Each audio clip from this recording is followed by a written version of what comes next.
Vamos a ver dónde están. Ya son 92. A ver, voy a ir compartiendo pantalla, ¿no? Ya no nos vemos más hasta el fin de la charla, chicos, ¿eh? A ver, compartir pantalla. Bien, esto que está acá. Bueno, ¿les aparece algo a ustedes ahí o no les aparece nada? Sí, aparece la Sí, pantalla sí, de aparece. PowerPoint. Perfecto. A ver, déjenme ver esto. Voy a achicar y mejor voy a minimizar lo de ustedes. Bueno, esto me lo voy a llevar para acá arriba porque es malo que me molesta. A ver, veamos si aparece bien el título. ¿Qué tal? ¿Bien? Sí, Sí, profe. bien. Sí, profe. Muy bien. Bueno, ya vamos a empezar enseguida. A ver qué hora es ya. Las 13:01.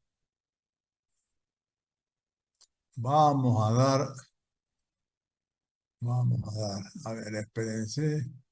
Si yo me voy para atrás. Ah, acabamos de finalizar. Bueno, ya vamos a entrar y se armó el lío, ¿eh? Bien.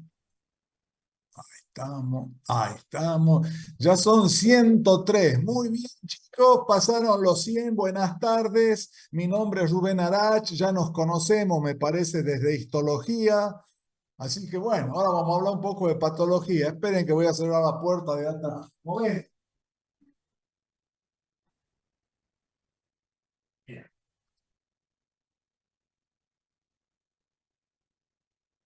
Bueno, anatomía patológica, una de las materias fundamentales en medicina, ni hablar, ¿no? Es lo que los va a unir la parte normal a la parte clínica, está en el medio, ¿eh? Esta sirve de nexo. Y hay que leer, chicos, ¿eh? Hay que leer porque si no van a estar en el horno, se les va a hacer largo y hay que entender. Y en estos momentos vamos a dar.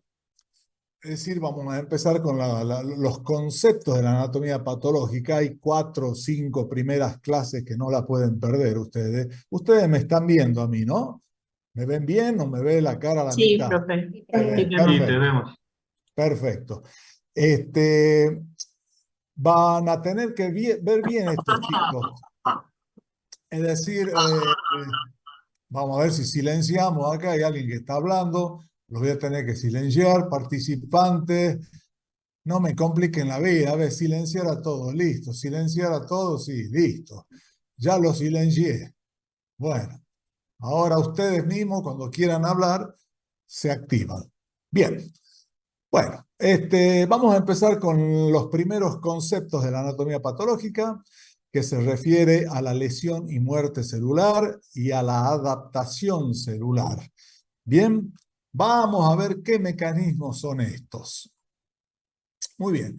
Una célula normal que está en perfecta homeostasis, ahí la tienen puesta en el cuadro superior izquierdo, puede sufrir diferentes trastornos. Entre esos trastornos, ya sea por estímulos fisiológicos o patológicos, pueden haber trastornos que no son trastornos, más bien, pero los llamemos si quieren decir, ¿no es cierto? Fenómenos de adaptación. ¿Qué quiere decir que una célula se adapta? Se tiene que adaptar a algo, una célula normal que por ahí tiene un estímulo, alguna cuestión, y dirá, no, me tengo que adaptar porque si no, soné, se terminó el partido y aparte el organismo me necesita adaptada porque si no me adapto no le sirvo al organismo, ¿sí? Para que haya homeostasis, como dice arriba. Ahora, ¿qué es la adaptación de una célula? Es una forma de diferenciación o crecimiento celular que lo van a entender a medida que vamos viendo los capítulos. Dentro de la adaptación, de esta parte, del tema que estamos viendo, existen lo que se llama hipertrofia, hiperplasia, atrofia o metaplasia. Eso no quiere decir que la célula se lesiona, que se muere, nada, se adapta. Y esta diapositiva les va a quedar después llena, flechas para un lado, flechas para el otro, van a faltar los indios, nada más me parece ahí, de la época ahí del antiguo oeste, con el asunto de las flechas. pero es lo que les va a servir de índice a ustedes a medida que vamos progresando en este capítulo y a medida que ustedes vayan estudiando, cuando estudien, ¿no es cierto? Esto es el índice. Y de acá partimos ya con los títulos uno tras de otros. ¿Sí? Muy bien. Esa forma de adaptación o forma de reacción de una célula es reversible cuando quitamos los estímulos. ¿Sí? Por ejemplo, una célula la estamos molestando, se adapta a la molestia, terminamos de molestarla y bueno, retrograda y vuelve a ser una célula normal. Bien, o sea que es reversible. ¿Qué otra cuestión vamos a ver acá? Cuando hay un estímulo ya no fisiológico o patológico o trófico, irritación de adaptación, hay otro estímulo que es de lesión. Cuando un estímulo es de lesión, ¿y qué produce? Lesión celular. Dentro de la lesión celular, ¿cuáles son las causas? Y bueno, lo que se le ocurra, chicos, eso lo van a ver toda la vida en medicina. Pueden ser alteraciones genéticas, puede ser hipoxia o isquemia, toxinas, agentes infecciosos, físicos, químicos, reacciones inmunológicas, el mismo envejecimiento puede llevar a que una célula se lesione. ¿Sí? Hasta ahora estamos con el estímulo que produce la lesión. Ahora, esta lesión puede ser leve transitoria, o sea que se llamaría lesión reversible o subletal. La célula no se muere. Bien, puede después retrogradar y entre ese tipo de lesiones que tenemos dentro de las reversibles o subletales, no mortales, tenemos lo que se llama tumefacción celular y lo que se llama esteatosis celular o cambio graso en la célula. Fíjense que en rosado les estoy poniendo los títulos de todo lo que vamos a ver a través de este capítulo. Bien, cuando este estímulo lesional, que es leve y transitorio, se termina, ¿qué pasa? Y la lesión se transforma en reversible, dijimos, es subletal, bueno, revierte y vuelve a la célula normal. Hasta ahí vamos, ¿no es cierto? Y dentro de la patogenia de estas lesiones celulares, esta y la que vamos a ver después, que es la más letal, la patogenia está caracterizada por todos estos pasos. Daño mitocondrial, depresión del ATP, bueno, es una cosa interminable cuando lo lean en los libros. Obviamente, con que tengan un concepto generalizado nomás de la cuestión está bien, ¿no es cierto? Para que se produzca la lesión celular. No hace falta que estudien a la perfección todas estas cuestiones. Yo lo pongo acá en un cuadrado para que ustedes más o menos lo vean. Y en el libro lo van a tener bien delineado. Pueden leerlo, obviamente. Y no sé si los profesores no les han dicho que ya este año, a partir de este año, no levantamos más los PowerPoint que damos los profesores. Eso ya no se levanta más, por lo menos en histología le dijeron así. Nosotros ya no levantamos, o sea que a ustedes no les va a llegar el PowerPoint. Solamente esto es para que el profesor y los alumnos tengan una orientación de lo que van a ver, aprendan, entiendan, pero después el resto lo tienen que buscar en la bibliografía y hay libros muy buenos y nosotros nos basamos en esos libros. Es decir, la idea es incentivar al estudiante que vaya al libro y lea. Porque ¿qué pasa? Cuando levantamos los PowerPoint, el estudiante, ¿qué hace en un parcial, en un final? Se va a los PowerPoint, los lee más o menos en la orientación y se quedan con eso. Es como un apunte. Y eso no sirve, chicos. Hay que darle un poquito más profundo. Pero bueno, siguiendo con la lesión celular, esta es reversible, subletal, ya vimos todo lo que pasa y estas son las características. La mayoría de las células, antes de pasar a la lesión irreversible, pasan por estos pasos, generalmente. Bien, ¿y qué es la lesión irreversible? Y es la muerte celular. ¿Y qué tipo de lesión es severa, progresiva, donde ya no hay punto de retorno? ¿Qué quiere decir? Esta que tenemos acá era leve, transitoria, la frenamos un poquito a la etiología, a la noxa, a lo que está produciendo el problema, y vuelve a ser reversible, o sea que es subletal. Pero en este caso, cuando es severa y progresiva y le mete de acá y sigue dándole con la noxa, sigue con el estímulo, bueno, llega un momento que la célula dice, señores, por más que se queden quietos y no me hagan nada, acá no hay punto de retorno, ¿sí? O sea, sería punto de no retorno en este caso. No hay punto de retorno. Eso se llama punto de no retorno, desde el punto de vista para que ustedes se expresen en el examen. Y pasamos a lo que se llama lesión irreversible, muerte celular, y otra vez el rosadito, cuáles son los dos grandes capítulos, necropsis y apoptosis.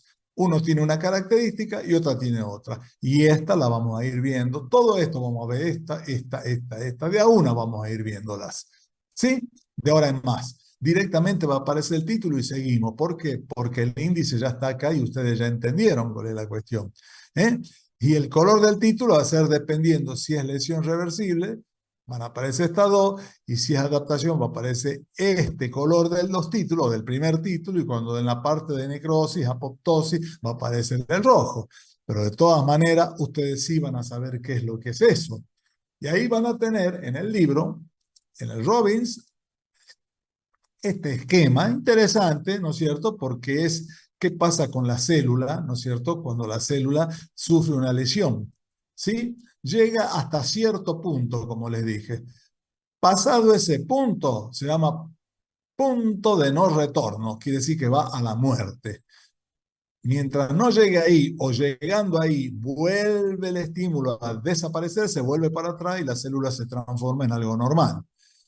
Cuando no hay forma y sigue el estímulo, la célula sigue para allá, se va a la muerte.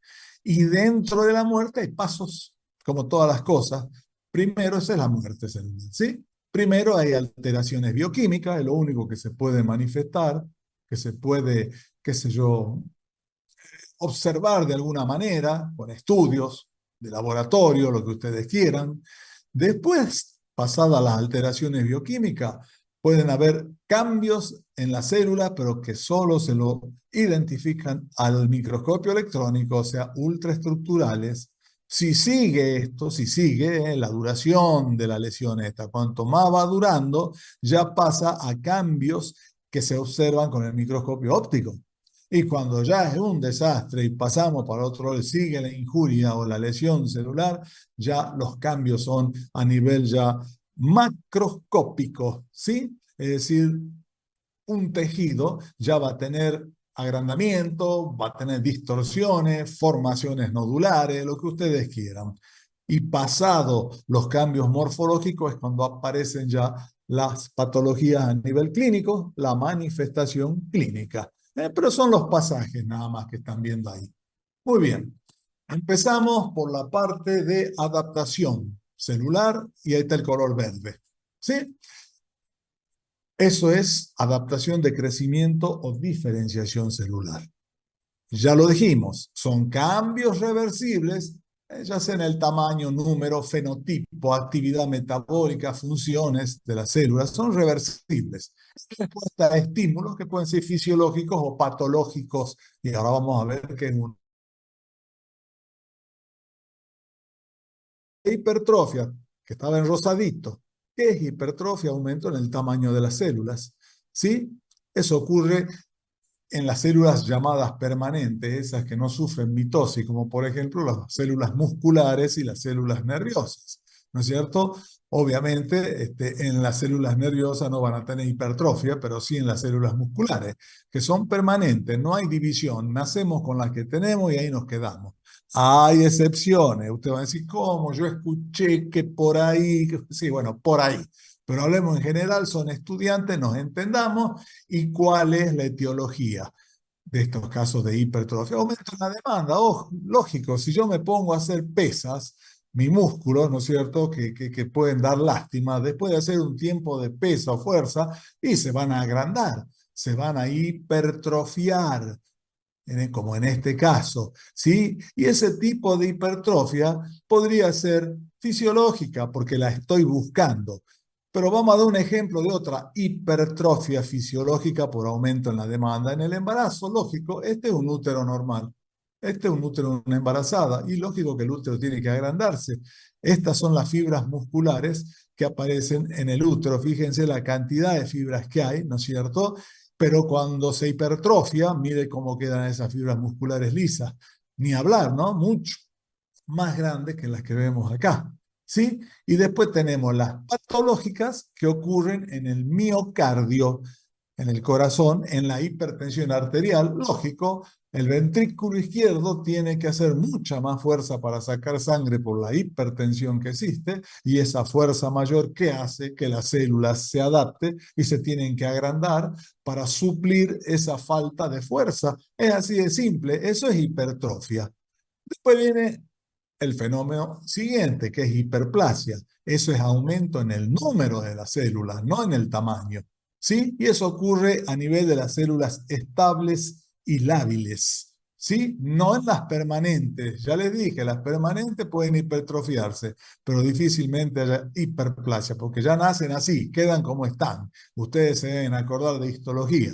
Mientras que las estables y las lábiles, sí, esas tienen cierto crecimiento, tienen cierto potencial de dividirse, o sea, aumentar su número. Bien, dentro de las estables, bueno, les estoy poniendo un ejemplo, una glándula tiroide, por ejemplo, y dentro de las llamadas lábiles, pueden ser las de médula ósea, pueden ser las del epitelio del aparato gastrointestinal, que tiene que ir continuamente renovando. Esas son células lábiles que van muriendo y van apareciendo otras, y van pechando las de abajo, van pechando a las de arriba, ¿no es cierto? Cambio las estables como una tiroide. Tenemos los folículos tiroides acá normales, epitelio, cúbico, simple, ¿sí? Y adentro con el famoso llamado coloide. ¿Qué causa la hiperplasia? Es un aumento en la demanda, también como esto, y que puede ser de tipo fisiológica o patológica. Fisiológica, la mama en la gestación, por ejemplo. La mama, es decir, los lobulillos mamarios aumentan en cantidad la célula porque tienen que producir la leche, ¿no es cierto? Entonces eso es fisiológico, porque el embarazo es un estado fisiológico como el que tenemos acá. Bien, pero patológico lo podemos decir que puede ocurrir en la enfermedad de Graves en el caso de la tiroides. La enfermedad de Graves, ¿qué es? Si es que leyeron algo, una enfermedad autoinmune en donde hay una hiperestimulación de las células foliculares, de estos folículos normales, a través de mecanismos de inmunidad. Hasta ahí llego y nada más porque no quiero complicarlo. Pero esos mecanismos que estimulan el receptor de TSH en este caso, el receptor de TSH, ¿qué produce esto?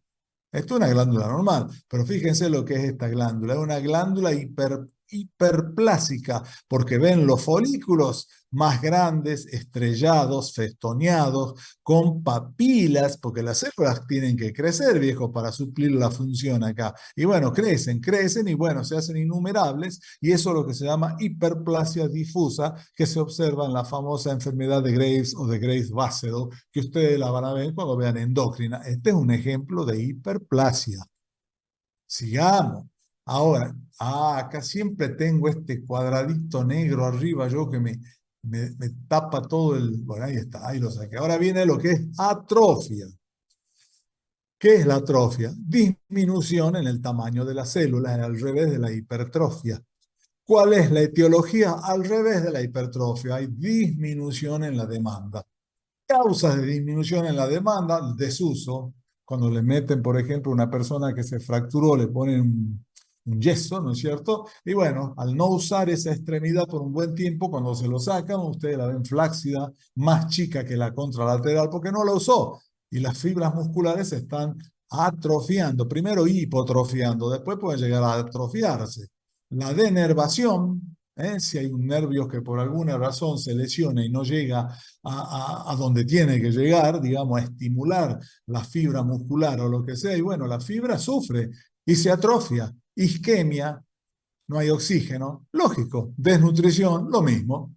Déficit hormonal, también puede ocurrir atrofia en un déficit hormonal. En la tiroides, esos folículos lindos que vieron, si hay déficit de TSH, al revés, si hay déficit en vez de estímulo de TSH, los folículos no se agrandan, al contrario, se achican porque no tienen estímulo para crecer. Entonces ahí se quedan, ¿sí? Otro tipo de etiología es la compresión. Bien, Si yo les comprimo un músculo contra algo, por ejemplo, y los tenemos ahí agarrados, ¿vieron cuando se caen por esas paredes y queda la gente agarrada ahí de lo que se ve en las películas, apretada, todo? Bueno, si pasa un tiempo X, esos músculos tienden a atrofiarse porque no se usan. Y acá está un ejemplo. Estas son fibras musculares. Supongamos que estas son las más grandes, son más normaloides, digamos, pero fíjense qué pasa con estas más chiquitas. ¿Eh? Se achican directamente, se atrofian. Eso es atrofia directamente. ¿Eh? Vamos hasta ahí, espero que nos entendamos. Vamos a subir ahora el cosito este que tengo acá.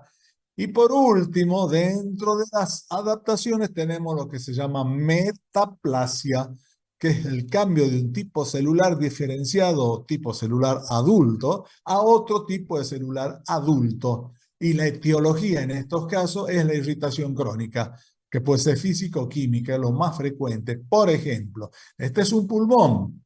Tenemos un epitelio cilíndrico, ciliado, pseudoestratificado con células caliciformes, ¿se acuerdan? Más o menos. Bueno, en un fumador, este epitelio no se lo banca el cigarrillo, no se banca el humo, no se banca ese tipo de irritación. Entonces, el epitelio, que es adulto, diferenciado, típico de los bronquios, tiende a hacerse de tipo plano estratificado para aguantar más ese embate, esa irritación por lo que pueda producir el cigarrillo. Y eso es lo que se llama metaplasia escamosa. El epitelio del tipo parece epidermis, ¿sí? Pero se lo llama metaplasia escamosa, es decir, este epitelio normal pasó acá. Y a veces, en estos casos, en los grandes fumadores, como les digo, esta metaplasia escamosa a la larga puede transformarse, y vamos a hablar de lo máximo, un carcinoma escamoso por el estímulo constante, por la irritación constante que tienen estas células. Bien, lo mismo se observa después en el cuello uterino, y ese es un tema que yo se los voy a dar, así que lo dejamos. Por ahora ustedes tengan ejemplos, fijen las definiciones, fijen los nombres y lean, porque después todo esto, cuando vean cada sistema en especial, cada aparato en especial, van a ver todas estas cosas y ya directamente, si yo les digo, por ejemplo, en el bronquio que por un fumador crónico donde se produce la metaplasia escamosa, pasa esto, ya no tengo que definirles yo a ustedes qué es metaplasia escamosa.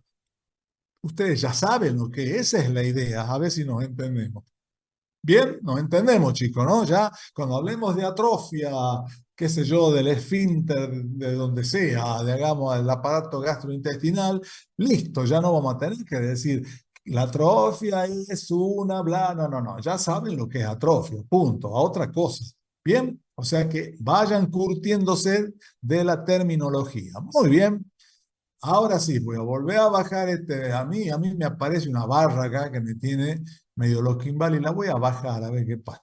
Ahí la bajé. Bueno, hasta ahí fuimos a adaptación. ¿Alguna pregunta? Ya vamos a pasar a lesión celular, ¿eh? Esto era adaptación. Yo tenía una duda acerca de lo que es la hiperplasia, el ejemplo que diste de las estables, yo no entendí bien qué quiere decir. Yo Las entendí las barras. lábiles, pero no las estables. Está bien. En el organismo tenemos tres tipos de células en general. ¿Sí? Las permanentes, ejemplo, neuronas, músculo, que nacen y así quedan. Pueden perderse, pero no pueden regenerarse. O sea que el que pierde músculo o neurona, chao, no aparece otra neurona después. Son permanentes. Las lábiles, todo lo contrario, están continuamente muriendo para que aparezcan nuevas, como por ejemplo la médula ósea, el epitelio gastrointestinal, todas esas células descaman, las más maduras cumplen su función, descaman y tienen que ser reemplazadas por otras. Y eso es un estímulo constante. ¿Sí? Seguimos, hasta ahí estamos bien.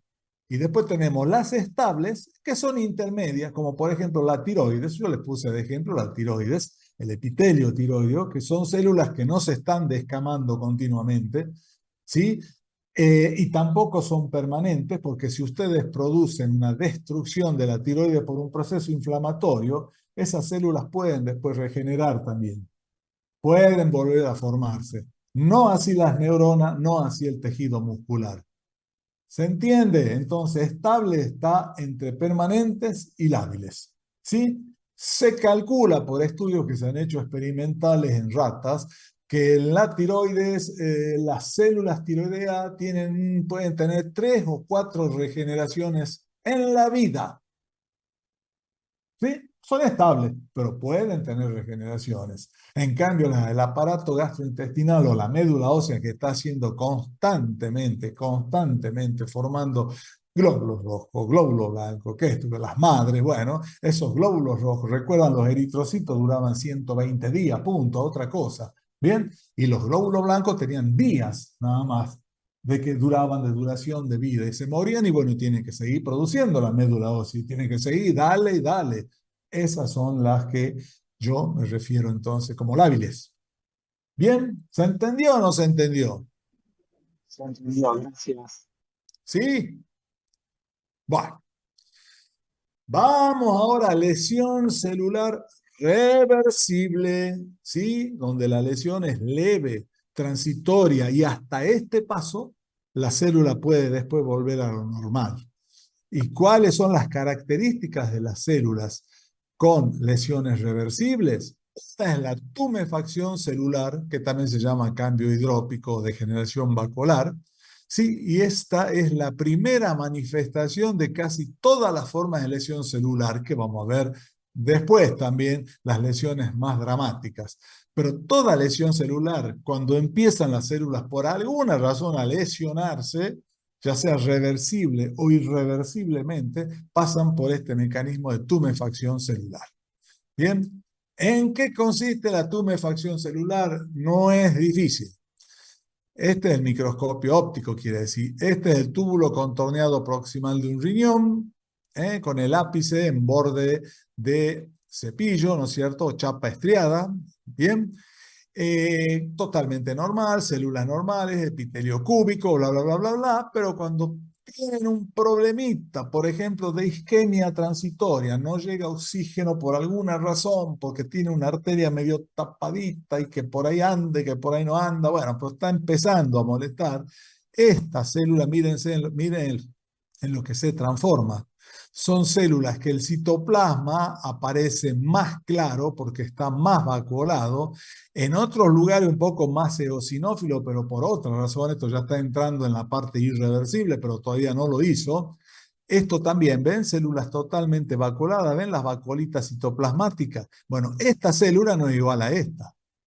¿Estamos de acuerdo? Esta no es igual a esta. Más citoplasma, más tumefacto. Bueno, eso es lo que se llama tumefacción celular, cambio hidrópico, ¿sí? Y son células tumefactas pálidas con vacuolización del citoplasma, que vistos en un gráfico que se los muestra, creo que sí, Robin debe ser el gráfico ese, es fácil de entender, es para que lo vean ustedes y vean por qué razón se llenan de vacuolas las células. Hay una lesión celular normal, se produce una lesión reversible, hay tumefacción del retículo endoplasmático de las mitocondrias, hay más agua por alguna razón, porque se están entrando a poner un poquito mal. Bien, hay vesículas en la membrana, pero tienen todavía potencial de recuperación si ustedes a la noxa, al estímulo lo frenan acá. Eso es la tumefacción celular. Pero ahora, si pasamos al otro mecanismo, es el que se llama, y que no lo puedo ver, yo quiero darle bien, esteatosis grasa, ¿no? Que es degeneración, transformación o cambio graso traducido. Pero les decimos esteatosis, bueno, pero si ustedes me dicen degeneración grasa, bueno, uno lo entiende igual, sea o no sea en el examen. ¿Y cuál es la etiología? La etiología es alteración del metabolismo graso. Oh, qué casualidad. Claro, las células se llenan de grasa, chicos, por alguna razón. Y dentro de las causas tienen la falta de oxígeno, anoxia, toxinas, desnutrición, el alcoholismo, las lesiona la célula, pero hasta acá todavía son reversibles las lesiones. Y un ejemplo es el hígado. Fíjense lo que es el hígado graso. El hígado graso, el hígado normalmente tiene un color rojo vinoso, el parénquima, pero en este caso el hígado es amarillo. ¿Por qué? Porque está lleno de grasa. Eso es a la macroscopía. Obviamente, seguramente aumentado de tamaño. El clínico va y seguramente que le va a palpar un hígado agrandadito, así medio, ¿no? Tumefacto, agrandadito. Pero bueno, de todas maneras todavía no deja de ser una lesión reversible. ¿Y qué es lo que se ve al microscopio óptico y al electrónico? En el microscopio óptico este es un hígado, ¿sí? Esta es una hematoxilina eosina y se ven los hepatocitos llenos de vacuolas grasas, que son triglicéridos esos, ¿sí? Forman vacuolas citoplasmáticas las grasas y bueno, se tienen que depositar en algún lugar y se depositan ahí. Y el hepatocito sufre, ¿no es cierto? Eventualmente hay una técnica que se llama el oil red, que cuando ustedes la aplican sobre un hígado graso, le da una coloración rojiza, como acá de la grasa, o esta que es anaranjadita también, ¿sí? Pero esta es una técnica que cuando aplicada tiene que ser en tejido fresco, nunca en tejido que ya ha sido procesado para colorear, por ejemplo, con hematoxilina eosina. Tiene que ser recién sacadito, fresco, cortecito y hacer el oil red. Si no lo hacen ahí, no les va a aparecer el oil red positivo. Pero esto simplemente para ustedes tiene que ser una curiosidad. Pero esta es la esteatosis y ya van a ver ustedes por eso. El día de mañana, cuando vean hígado, que es un capítulo importante en la patología, van a ver ustedes, por ejemplo, el hígado en la cirrosis primero pasa por el estadio de esteatosis grasa, después entonces le van a decir esteatosis grasa. Y ustedes tienen que saber qué es esto. No podemos volver a explicar todo de vuelta. Obviamente, uno le puede dar una explicación rápida, pero ustedes ya se tienen que ubicar en tiempo y espacio, pero rapidísimamente. Bien, bueno, vamos a ver al próximo capítulo. Antes de entrar acá, preguntas de la lesión celular reversible, es lo que vimos recién. Estos mecanismos que vimos recién, tumefacción y esteatosis, si se va el estímulo patógeno, lo que la produce, las células vuelven a la normalidad, se reversibiliza el proceso. Bien, ahora vamos a entrar y quiero leer qué dice acá, porque cada vez que quiero leer arriba, no sé por qué me tapa esto, vamos a hablar de la lesión celular irreversible ya, la muerte celular, y entre ellos el primero de todos es la necrosis, que la tengo acá anotada. Bueno, preguntas, chicos, hasta ahora. Porque después no volvemos ya. Y mientras tanto me voy a tomar un vaso con Profe, agua. Sí, dale, pregunta. una pregunta, Pregunta. ¿qué es el cambio hidróptico en la tumefacción?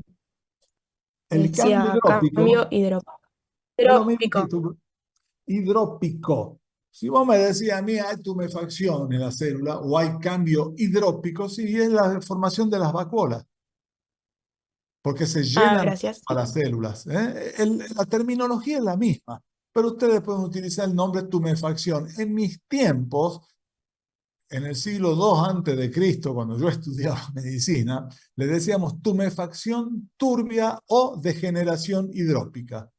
Bueno, ahora le ponen tumefacción nada más y le dan las variantes para que ustedes sepan. Pero si ustedes me dicen que hay, ¿no es cierto? Degeneración hidrópica, en fin, me dan otro nombre, yo se los voy a entender. Pero traten de utilizar el que más se usa hoy en día, para ustedes, ¿no? Mejor para cuando lo vean después en materias subsecuentes, incluso en esta, cuando lleguen a los estadios más finales o intermedios de la materia. ¿Sí? Sigan Gracias, pensando. sí. De nada. ¿Qué más quieren saber? A ver, me voy a traer un vaso con agua. Piensen y después me dicen. Bien.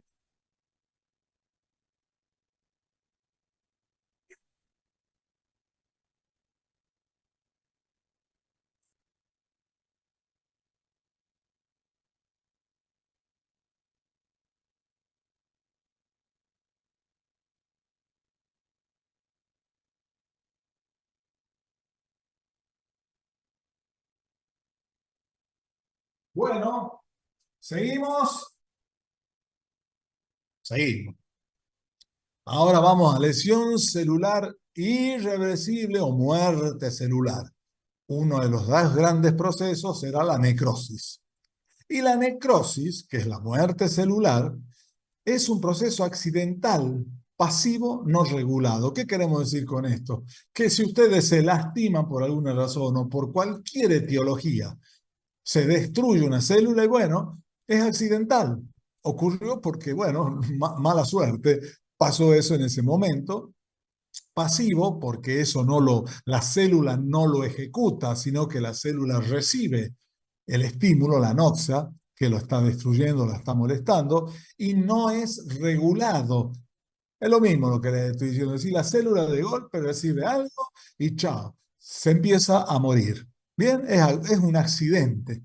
Bien, todo pasivamente y nadie lo regula. Eso ocurre al azar y mala suerte, porque tienen que tener en cuenta eso que les digo, porque después vamos a hablar de la apoptosis, que es otra cuestión.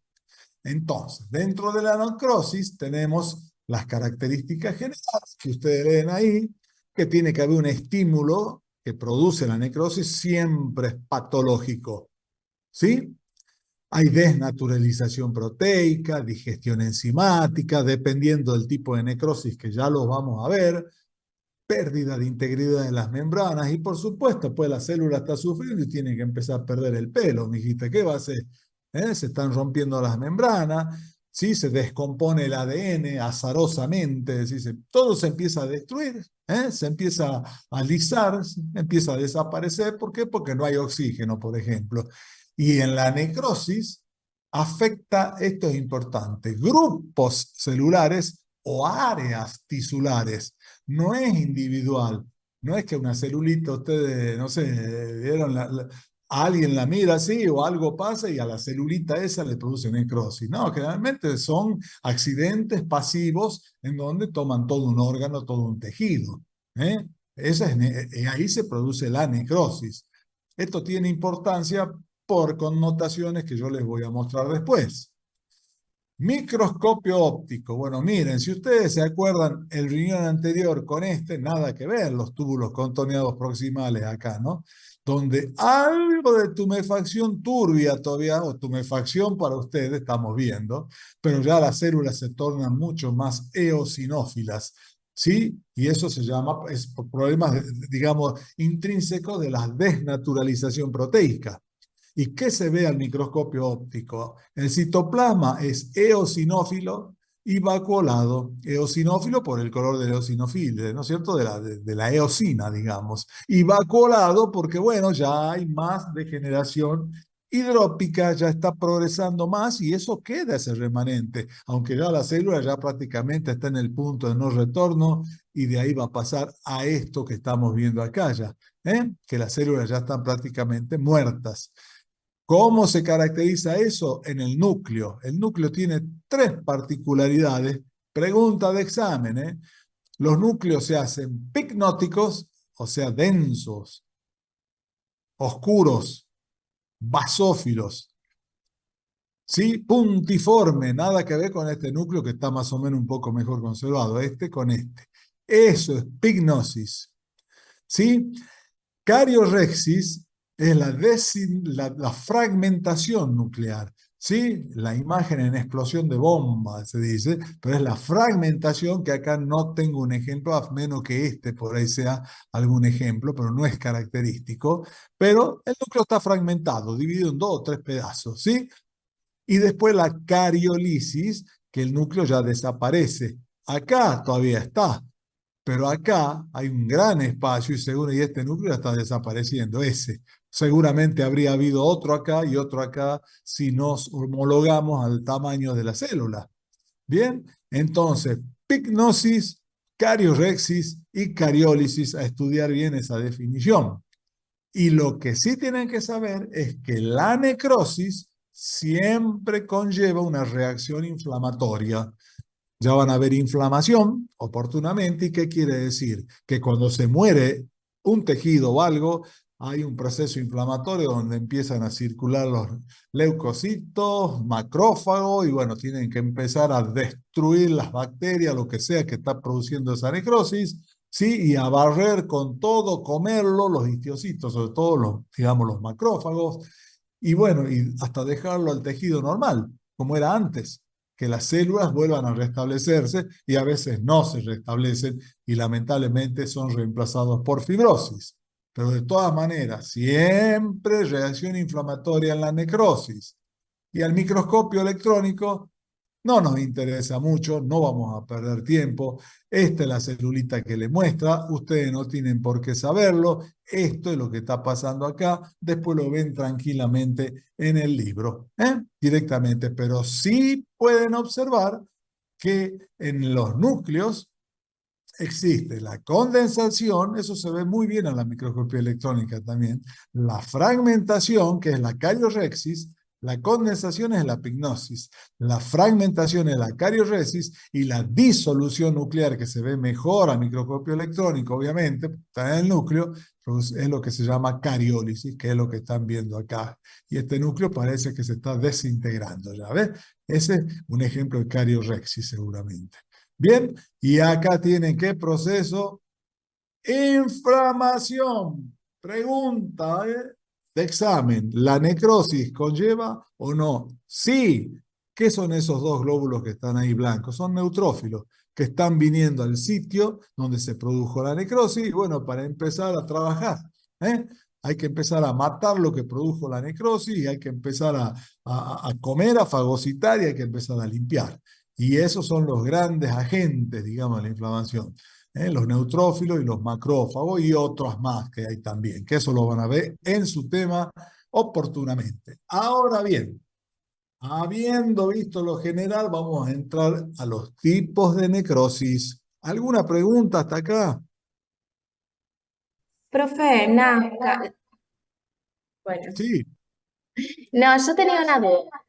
Eh, porque tengo en el libro, está como necroptosis, no sé si ahora va a seguir con eso, porque está en el, como de apoptosis, en la parte de la apoptosis en el libro. sí, sí, la necroptosis no quiero hablarles de eso, pero me Ah, alegra ok. que leyendo el libro ustedes la hayan observado. Ese es un mecanismo mixto, ¿sí? Donde los cambios son de tipo necrosis, los cambios morfológicos, pero el mecanismo es el de apoptosis. Bueno, ¿Sí? Pero está muy bien, me alegro, eso me gusta a mí, ¿ve? Aportes, porque yo les doy lo mínimo indispensable, pero sabiendo necroptosis, fantástico. Y hay otros mecanismos más que aparecieron también, de muerte celular, pero eso ya no es abarcable para ustedes. Pero muy bien, me gusta eso, ¿eh? Bueno, ¿qué más? Pregunta, Profe, ¿qué? siempre que haya una necrosis es por un estímulo patológico, siempre. Por supuesto, no hay otra. Para que se muera una célula, necrosis, ¿no? La apoptosis no. La apoptosis puede ser patológico o fisiológico. Pues ya lo vamos a ver ahora. Pero la necrosis sí, siempre es un proceso, un estímulo patológico. Gracias. Profe, una Bien, consulta. sí, Estos tres procesos de epignosis, cariorexis y cariólisis, ¿se sí. dan, o sea, puede darse uno en una célula, otro en otro, o siempre suceden los tres en un cierto orden o algo por el estilo? No. Pueden ir de un lado para otro, porque si una célula tiene cariorexis, llega un momento en que, claro, desaparece el núcleo, ¿no es cierto? Pero y uno puede decir ahí hubo cariólisis. Pero no, pueden darse de una u otra manera. Son los mecanismos morfológicos que tiene una célula, nada más. ¿eh? Por ejemplo, la pignosis, que está acá, no es lo mismo que cariólisis, que está acá. Vos lo que me querés decir si son cambios continuos, si va de pignosis a carioresis a cariólisis. Eso Claro, es lo que me o preguntas. si son independientes, digamos. No, pueden ser independientes, pueden ser independientes. Claro, gracias. Bien, y también depende del azar, del momento en que cuando ustedes examinan el tejido, cómo lo encuentran, ¿no es cierto? Pero bueno, es así, porque si no, tendríamos que tener todo este cuadrito, lo mismo, todas en pignosis, o si no, todas en cariólisis, o todas en cariorexia, o la mayoría por lo menos. ¿Se entiende? Bueno, muy bien, entramos a los tipos de necrosis, y acá sí están las 5 principales que yo les voy a dar. pero también existen otro tipo de necrosis, la gomosa, por ejemplo, otros que le llaman necrosis hemorrágica, y si seguimos así, bueno, no se termina. Pero la necrosis hemorrágica es relativa. Para mí la necrosis hemorrágica es una de estas, por ejemplo, la licuefactiva puede ser, pero como agarró un vaso que andaba dando vuelta por ahí, también lo barrió, y bueno, hay una hemorragia, y es una necrosis hemorrágica, pero puede ser coagulativo licuefactiva con hemorragia sería, ¿no? Porque le digo porque lo van a ver en otras clases a lo mejor, pero ustedes básense en esto tienen que saber ustedes. Y eventualmente la necrosis gomosa que se ve en la sífilis, pero ya no se ve más eso realmente. O prácticamente no se ve más, por eso ni la pongo ahí. Ustedes tienen que aprender estas 5 que están acá. Y vamos a ver entonces primero la necrosis, a ver, quiero coagulativa. ¿Sí? Necrosis coagulativa o por coagulación se llama. La etiología, por ejemplo, la más común es la oclusión de una arteria. ¿Vieron que después se produce un infarto? Hay isquemia. Isquemia es cuando no hay oxígeno. Se ocluye la arteria, ¡pum! Adiós. Es una lesión pasiva que no se la esperaba el paciente, ¿no es cierto?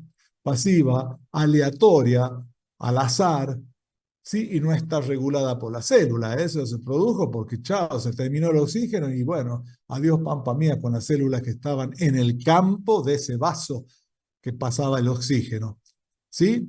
Y la patogenia, ¿qué quiere decir? Que las proteínas se desnaturalizan, las enzimas también. No hay proteólisis, no se destruyen, se desnaturalizan. Ustedes no vieron todavía química, ya lo van a ver, y van a ver que la desnaturalización proteica y enzimas, porque las enzimas son proteínas, ¿no es cierto? No es lo mismo que la proteólisis. La denaturalización es la proteína va adquiriendo un formato cada vez más raro y así como es, queda y punto. Se terminó y ahí queda la proteína mal formada, ya digamos, desnaturalizada. En cambio, protólisis es cuando está cortada, por ejemplo, ¿sí? ¿Por qué? Porque pasó algo que la rompió directamente a la proteína. ¿Bien? Bueno, en este caso es desnaturalización proteica. Vamos a subir de vuelta el cosito este que me tiene mal. Y entonces, ¿qué es lo que pasa en la necrosis coagulativa? Ese es un corazón. Obviamente, el ventrículo izquierdo seguramente. Fíjense qué flor de hipertrofia que tiene, ¿no? Está agrandadito a mis ojos, pero no importa, eso no nos interesa por ahora. Lo que nos interesa es esto amarillento que ven acá. Acá seguramente una arteria se ha ocluido. Y digo acá porque siempre la necrosis en estos tipos de órganos producen infarto, ¿no es cierto? El infarto es un tipo de necrosis y son infartos blancos, se llaman, terminales. Posiblemente acá estaba la arteria que se ocluyó y que esa arteria daba irrigación a todo este triángulo. A ver si nos entendemos, ¿eh? Ahí, de ahí para acá y para acá. Bueno, se ocluye, sonó todo este triángulo. Esa es la zona, ¿no es cierto?, de irrigación. Y cuando sonó ese triángulo, célula necrótica, el tejido es firme y pálido. Acá es pálido, bueno, hay que tocarlo para ver firme. Eso a la macroscopía. Pero a la microscopía, que está acá, aparecen los miocitos, ¿no es cierto?, cardíacos, en donde no se le ve ya los núcleos, hay una cariólisis total acá. Y eso se llaman células fantasma, porque se ven los límites, los bordes se ven, pero no se ve ya el núcleo. Uno cree que son fibras de colágeno esas que están acá, ¿sí? Pero sí se reconoce la citoarquitectura, ¿eh? Ve que tienen cierto patrón longitudinal, la forma de los miocitos, digamos, del músculo estriado cardíaco, en este caso, ¿eh? O sea que estas son fibras cardíacas donde ya volaron los núcleos, hubo cariólisis directamente. ¿Y qué más hay? Rodeando estas fibras se ven glóbulos blancos, por acá, esos puntiformes. ¿Por qué? Porque eso es un proceso inflamatorio. Ahí vienen ellos, ¿para qué? Para cumplir la función de barrido, de sacar todo eso y reparar. Siempre hay inflamación en tejido necrótico. Bien, esto es lo mismo que esto, pero se le dio el término de gangrena, necrosis gangrenosa, una necrosis coagulativa cuando se produce en una extremidad, como en este caso. Todos escucharon hablar de la gangrena, que después se transforma en húmeda cuando se produce sobreinfección bacteriana, ¿ya? ¿No es cierto? Entonces ahí aparece, aparte de esa necrosis de coagulación, se le agrega la necrosis por licuefacción, que ya la vamos a ver, producida por las bacterias. Bien, pero eso simplemente a título de curiosidad de ustedes que sepan que es una gangrena. No es ni más ni menos que una necrosis de coagulación. ¿Eh? Y cuando es húmeda, cuando se agrega ya la infección bacteriana. Bien. Necrosis por licuefacción. En mis tiempos la llamamos necrosis licuefactiva. Bueno, no es tan diferente, ¿no es cierto? ¿Cuál es la causa? Etiología. Son infecciones bacterianas, micóticas también menos frecuentemente, ¿sí? Ante una oclusión arterial cerebral. Bien. Patogenia. Se produce por digestión por hidrolasas neutrofílicas. ¿Qué son los neutrófilos, no es cierto? En cambio, las hidrolasas que existen en el cerebro, y bueno, cuando salen rompen todo, licúan todo. ¿Eh? No es que haya una coagulación proteica, sino que hay más bien una licuefacción, una desintegración, una lisis total. ¿Sí? Perfecto. Siga. En la macroscopía, esto es característica, esta necrosis por licuefacción, ¿sí? De la oclusión arterial cerebral. Bien, es el infarto de cerebro, pero en vez de producir necrosis por coagulación o colicoactiva como en el miocardio, en el cerebro se produce necrosis por licuefacción o colicoactiva, que consiste en, cuando se muere el tejido cerebral porque una arteria se obstruyó, a la macroscopía, esto que está acá, es así como baboso, friable. Si ustedes los tocan, se deshilachan, se va haciendo un agujero. ¿Sí? Es semilíquido. Nada que ver con el corazón, que era una masa, ¿se acuerdan? Firme, un pedazo firme, necrótico. Y a la microscopía, que está acá, lo que se ven son detritos celulares y sí, un montón de pedazos de citoplasma, todo porque se destruye de forma licuefactiva con leucocitos polimorfos nucleares por todo lado, son los neutrófilos, y piocitos que son estos neutrófilos, pero nada más que ya muertos, digamos, necrosados, digamos, en la zona, ya muertos porque se terminó el periodo de acción. Esos son los piocitos y eso es lo que se transforma en pus que ustedes ven. Son leucocitos polimorfos nucleares transformados en piocitos ya, ¿sí? Y aparte seguramente hay bacterias, ¿no? En el medio. Pero ahora estamos hablando del cerebro, acá no hay bacteria, nada. Y se ocluyó una arteria, se produjo la necrosis por licuefacción, que esta es la macroscopía, seguramente que agarró un vaso por ahí esa necrosis, bueno, el vaso si está por ahí lo agarra y lo barre y hace una pequeña hemorragia y parece que así se nota que, pero esta es la lesión, ¿bien? Esta, purulenta, babosa, como quien dijera. ¿Qué más hay? Histiocitos. ¿Y qué más hay? Obviamente, células necróticas del sistema nervioso. Y este es un ejemplo. Este es el cerebro donde tenemos neuronas bien preservadas. No voy a decir cuáles son, ni cómo son, ni mucho menos. Ustedes ya saben de histología. Este es un pequeño capilar, seguramente. Y miren cómo quedan esas neuronas cuando se produce el efecto de la necrosis. Nada que ver, ¿no es cierto? Núcleo más pignótico, acá se está desintegrando, citoplasma más eosinófilo, acá es basófilo, se está achicando todo, es decir, digamos, el citoplasma, ¿no? Se achica, se encoge, y lo que está por fuera, que sería toda la parte de fibras nerviosas, bueno, fíjense, comparen esta, que tienen un orden denso, bien formada, en cambio estas ya directamente están desestructuradas y rotas. Eso es lo que es, directamente destruidas. Bien, sigamos. ¿Estamos bien hasta ahí, chicos? Sí, bueno. Vamos a otra necrosis característica. Pregunta de examen. Necrosis caseosa. Causa. El Mycobacterium tuberculosis. En la tuberculosis es el ejemplo típico. Y la patogenia es una hipersensibilidad de tipo 4. Esto no lo voy a explicar porque lo van a ver en inmunidad. Ustedes tienen dos clases de inmunidad, 1 y 2. Y en la inmunidad hay 4 tipos de hipersensibilidad, esta de tipo 4, es decir, donde hay reacción de células contra la noxa o contra el producto que está produciendo todo este desfasaje. Pero eso, más que eso, no les voy a decir porque ya se pueden atorar, digamos. Entonces, siguiendo a la macroscopía, este es un pulmón, porque la tuberculosis, más que nada, si ustedes recuerdan, toma pulmón, ¿cierto? Sobre todo. También lo van a ver bien en detalle esto. ¿Qué veo acá en el pulmón? Una mancha blanca parecida al queso blanco. Por eso viene el nombre de casium. Bien, esta marcha.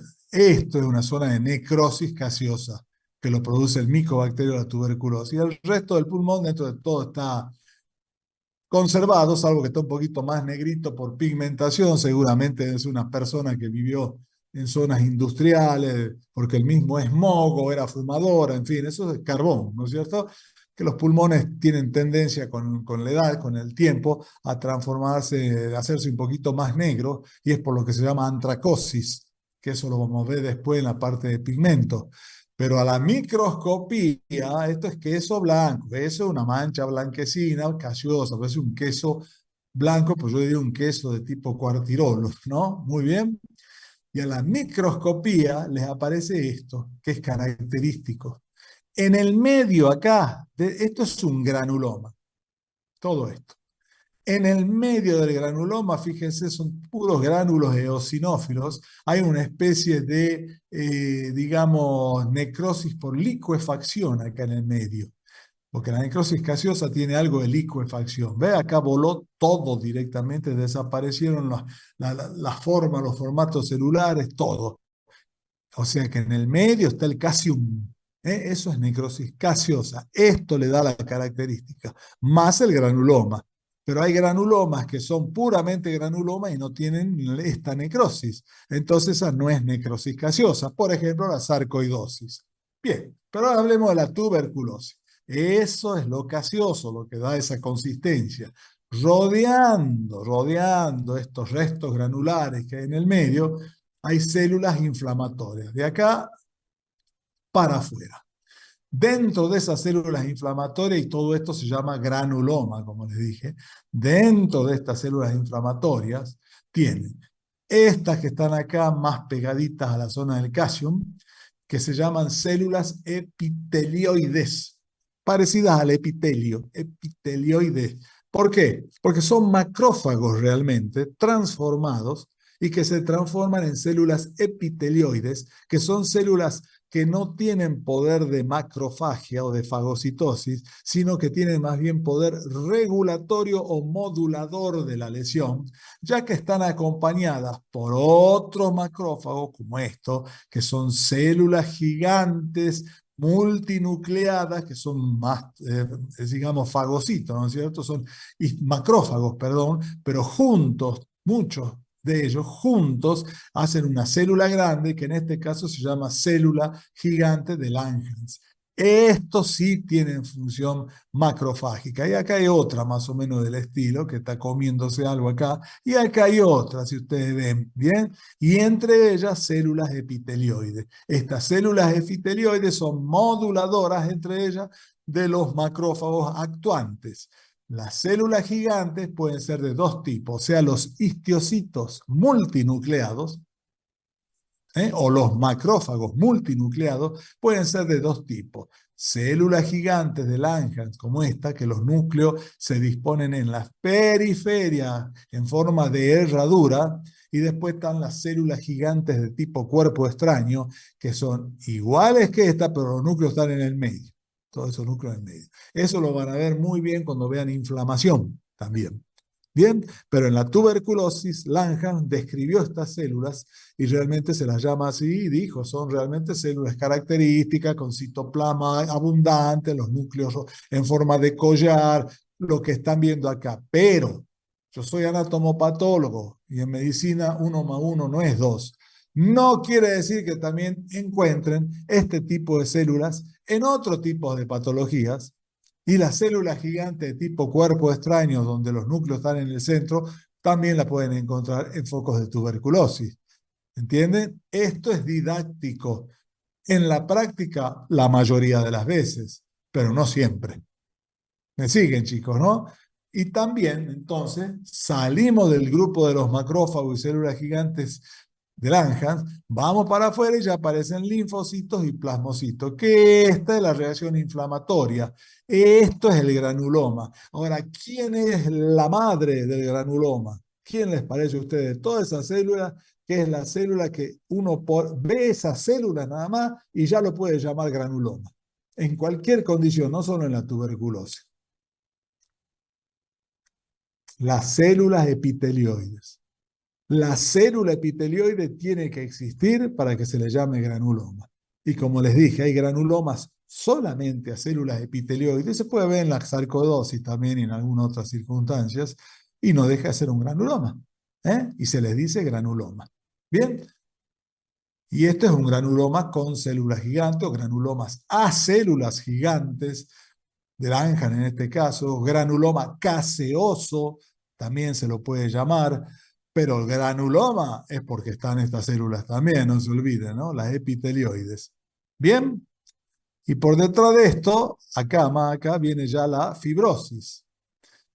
Bueno, ese granuloma se lo tienen que conocer muy bien, chicos, muy bien, y ya les van a mostrar seguramente preparados histológicos muy lindos, y acá les quise poner una técnica de Ziehl-Neeson para bacilos ácido alcohol resistente, y miren cómo están los macrófagos, llenos de Mycobacterium tuberculosis en esta lesión, que seguramente era una tuberculosis galopante, ¿no?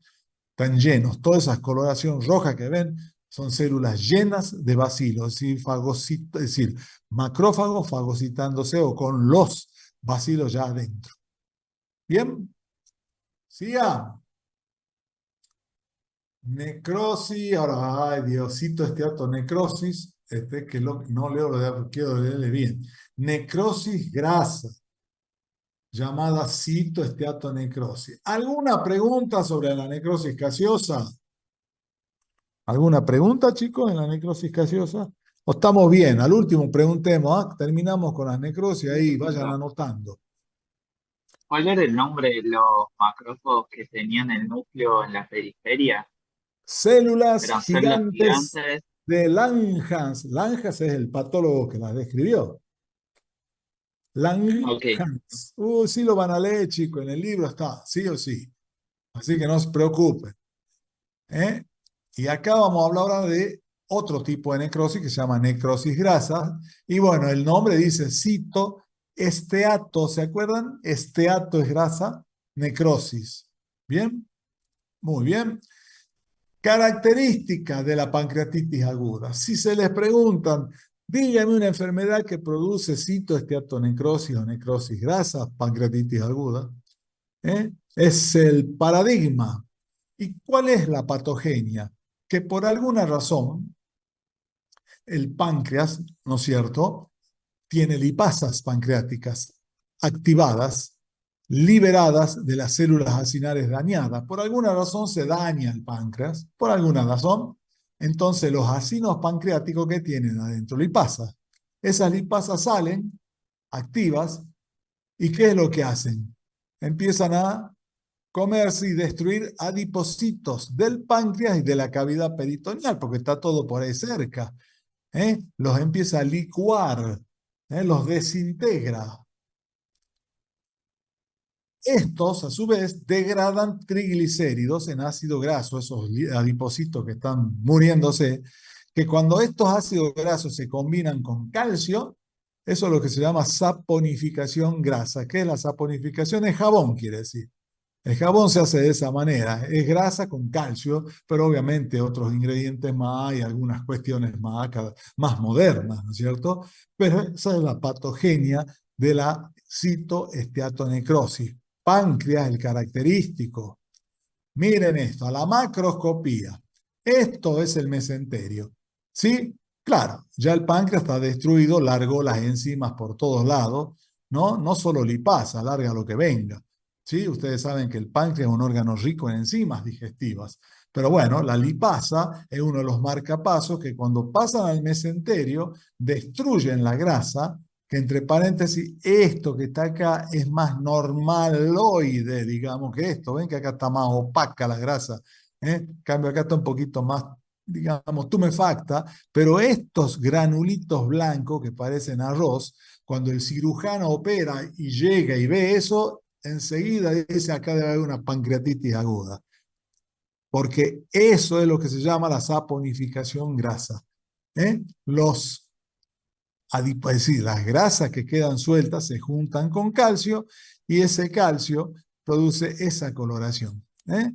Entonces, y esta es una forma, ¿ve? Que dice áreas blancas opacas con aspecto de tiza. Y eso se llama calcificación distrófica. Toda calcificación producida por mecanismos en general de inflamación se llama calcificación distrófica. Y en la patología hay dos tipos de calcificación, ustedes lo van a ver en el libro. La distrófica y la metastásica se llama. Metástasis es cuando se va a distancia. Eso se lo atribuye a un cáncer cuando da metástasis, desde su lugar se va para otro lado. Pero en este caso se llama calcificación metastásica de manera metafórica, ¿no es cierto? Y se produce sobre todo en entidades que aumentan la calcemia por todos lados. Entonces hay tanto calcio que el calcio se va a depositar en diferentes lugares como si fuese una metástasis, pero no es en sí un proceso neoplásico, es simplemente un proceso de saturación de calcio que en algún lugar tiene que ir a parar y depositarse como piedra ahí o como sea. Esa es la calcificación metastásica. Por ejemplo, hiperparatiroidismo. La hipersecreción de hormona paratiroidea produce una gran hipercalcemia y cuando se hace crónica, no se diagnostica a tiempo, o sí, o lo que sea, bueno, ya produce una calcificación en diferentes órganos y tejidos que se llama metastásica. Entonces ahí ya les di otro capítulo de este tema que estoy dando yo. Calcificaciones, distrófica, pancreatitis, metastásica, hiperparatiroidismo. Acá tienen el páncreas, que también sufrió el embate, y en el páncreas también, acá seguramente hay citoesteatonecrosis, pero también ven cómo hay hemorragia, y claro que las enzimas pancreáticas barren con todo, y al barrer algunos vasos también, o lo que sea, el vaso, bueno, tiene sangre, y la sangre se extravasa y se va al medio del tejido. Bien, y desde el punto de vista microscópico, ¿qué nos va a dar la citoesteatonecrosis o la pancreatitis aguda? Y bueno, acá se ve fácil, chicos. Esto es grasa y esto es grasa. Acá todavía la grasa está más o menos conservada, los adipocitos, ¿bien? Pero acá miren lo que es. Esto ya está licuado, ya está destruido. Adipocitos de contornos borrosos, como dice acá. Los depósitos basófilos de calcio, que ya acá los vemos a la macroscopía, acá no los tengo en la micro, pero ya ahí ya lo estamos viendo, y la reacción inflamatoria de toda necrosis, que es esto que ven acá. ¿Bien? Todo esto que ven, estas son células inflamatorias y focos de necrosis grasa o citoesteatonecrosis. Bien, ejemplo, pancreatitis aguda. Sigamos. Ahora viene otro tipo de necrosis. La necrosis creo que es la última que les doy. Necrosis fibrinoide. Fibrinoide de fibrina, parecida a la fibrina. La etiología, la vasculitis, por ejemplo. Las vasculitis son inflamaciones de los vasos, sobre todo arteriales, que pueden producir necrosis fibrinoide. Eso lo van a ver oportunamente en cada órgano. Por eso les digo, ustedes se familiarizan hoy con el término necrosis fibrinoide, con saber qué es. Cuando vean poliarteritis nodosa el día de mañana en vasos, el profesor que le deba decir, en la poliarteritis nodosa tenemos la necrosis fibrinoide, que consiste, es decir, que produce, entonces ustedes ya ni les va a describir necrosis fibrinoide. Ustedes ya tienen que saber de acá. A ver si nos entendemos. Entonces ya vamos hablando el mismo idioma, a medida que pasa el tiempo. Y la patogenia es lo que se llama hipersensibilidad de tipo 3. Como les dije, en inmunidad van a ver tipo 1, las alergias, tipo 2, tipo 3, tipo 4. La tipo 4 es celular, las células atacan. En las otras son más bien complejos de antígenos, anticuerpos, lo que ustedes quieran, que tampoco están familiarizados con eso ustedes. Bueno, esta es una hipersensibilidad de tipo 3, donde hay inmunocomplejos a nivel de sangre, ¿no es cierto? Antígenos, anticuerpos, que se depositan en la pared de los vasos y al depositarse ahí aumenta la permeabilidad a las proteínas plasmáticas. Es decir, estos inmunocomplejos también aumentan la permeabilidad a proteínas plasmáticas y hace que se metan en los vasos. En la macroscopía, generalmente la necrosis fibrinoide de los vasos no tiene manifestación clínica, salvo que sea una cosa gigante, grande, que haya una dilatación ya de la arteria, y eso se llama aneurisma, también lo van a ver, salvo que sea eso. Si no, no tiene generalmente manifestación macroscópica. A la microscopía, y esta es una arteria, tienen depósitos fibrilares amorfos, esto que está acá, porque se parecen a la fibrina, pero es fibrinoide porque no es fibrina. Son depósitos eosinófilos fibrilares o amorfos, ¿sí?, en la pared arterial, producida por estos inmunocomplejos, ¿bien? Junto con un infiltrado inflamatorio. Hay una inflamación. No está limpia esa arteria. ¿Bien? Inflamación crónica, son sobre todo mononucleares, linfocitos, plasmocitos, etc. Pero eso no importa. Y esta es la luz del vaso. Entonces, esto es una vasculitis. Y en las vasculitis se ve la necrosis fibrinoide. Que esa puede ser una pregunta. Le pueden decir, señor, señorita, la necrosis fibrinoide, ¿dónde la puede ver usted? ¿Dónde la escuchó que puede ocurrir? O descríbamela como es, dígame dónde ocurre. Bueno, ustedes tienen que decir vasculitis. Vasculitis, necrosis fibrinoide. Ese es un ejemplo. Y esta es la así llamada poliarteritis nodosa. Múltiple arteritis nodosa, porque forma como nodos la zona donde está este proceso, claro, porque ese es un proceso que no es difuso, es un proceso que arrosariado. Entonces, si ustedes sacan una arteria entera con un paciente con poliarteritis nodosa, van a ver que es como un rosario, es decir, gruesa por un lado, por otro lado normal, grueso, normal, normal, grueso, etc. Muy bien. Muy bien. Antes de entrar en la otra fase de la muerte celular, que es la apoptosis, ¿qué preguntas tienen? Profe, ¿cómo era bien la diferencia entre en la necrosis gaseosa que vos nombraste, las células gigantes de Langhans y las otras que creo que eran de cuerpo extraño o algo así? No me quedó bien claro. ¿Las dos serían macrófagos o algo así? Las dos son macrófagos multinucleados, ¿sí? O histiocitos las dos son células gigantes, grandes, imagínense, son 75 macrófagos todos juntos, pegados ya, fusionados, son células gigantes, ¿no es cierto? Y en la de Langhans, lo que tiene es que los núcleos de esos macrófagos que se han fusionado se van todos a la periferia. En cambio, en las células gigantes de tipo cuerpo extraño, los núcleos se van al centro de la célula. Eso fue algo que lo veían los patólogos de antes, así en general, pero como les digo, ahora en particular se pueden ver una u otra en tuberculosis o en procesos no tuberculosos. Pero ustedes digan célula de Langhans es igual a tuberculosis. ¿Bien? Y déjense el margen si quieren. Pero yo como patólogo, porque ¿qué pasa? Yo veo 10.000 biopsias por mes. Entonces, cuando me aparece una necrosis de tipo gaseosa o necrosis de tipo granulomatosa, por granulomas, ¿no es cierto? Y bueno, veo células gigantes para todos lados, histiocitos multinucleados. En general se da así, tipo Langhans y tipo cuerpo extraño, pero a veces se invierte y a veces dentro de un mismo granuloma encuentran de las dos. ¿Bien? Yo tengo otra consulta. Sí, A mí gracias. no me quedó muy claro cuándo hay un granuloma, digamos. O sea, cuando están las células epitelioides, las células gigantes y hay células inflamatorias también, o hay algo más que caracteriza. También el granuloma de la tuberculosis está compuesto por necrosis gaseosa central, un anillo de macrófagos compuestos por células epitelioides que no cumplen función macrofágica, sino más bien regulatoria, y histiocitos multinucleados o células gigantes de Langhans. Ya vamos ahí, ¿no? El centro de la necrosis. Después los macrófagos de una u otra forma. Y por afuera de eso tienen células plasmáticas y linfocitos que están viniendo ya para tratar de, bueno, de arreglar la situación. Y ya cuando se empieza a arreglar, atrás de todo se viene la fibrosis. Y un granuloma es eso.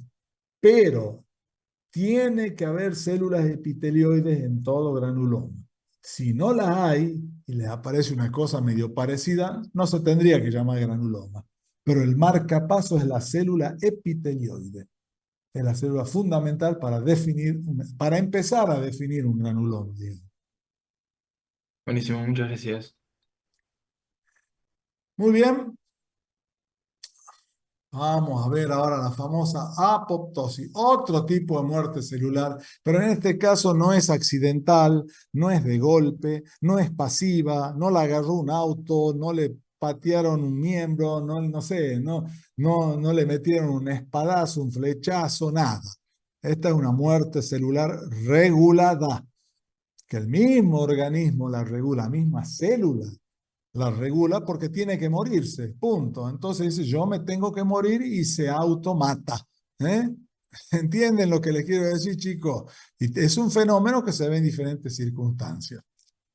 Para eso se tienen que activar unas enzimas que se llaman caspasas, que degradan el ADN y proteínas nucleares y citoplasmáticas. Son las proteínas, digamos, laburadoras, trabajadoras de la apoptosis, que están en todas las células, pero la célula hasta que no les dice y le da la orden de que yo me quiero morir, ¿no es cierto?, regular la muerte, la caspasa está quieta, tranquila. Y este proceso puede ser fisiológico o patológico. Acá sí, fisiológico o patológico. Y a diferencia de las otras necrosis, la apoptosis afecta células aisladas, una por una. No es un grupo así que ustedes dicen, todo el tejido tiene apoptosis. Y chao, se murió el tejido. No. Son células aisladas que se automatan por alguna razón y ya la van a interpretar por qué. Esto es un ejemplo muy bonito que está en el Robbins, que va más o menos, va a explicar todo lo que yo les voy a dar acá. Al microscopio óptico y al electrónico se ve prácticamente lo mismo. Acá tenemos un hígado donde hay una hepatitis viral. De hígado no le queda nada. ¿Vieron? Muy bien. Pero acá tienen células que llaman la atención. Esta, por ejemplo. ¿Qué tiene esta célula? Una retracción del citoplasma, estamos de acuerdo, ¿no? El citoplasma se arrugó. Condensación de la cromatina en este caso, parecida a la pignosis, y puede haber cariorrexis también. ¿Sí?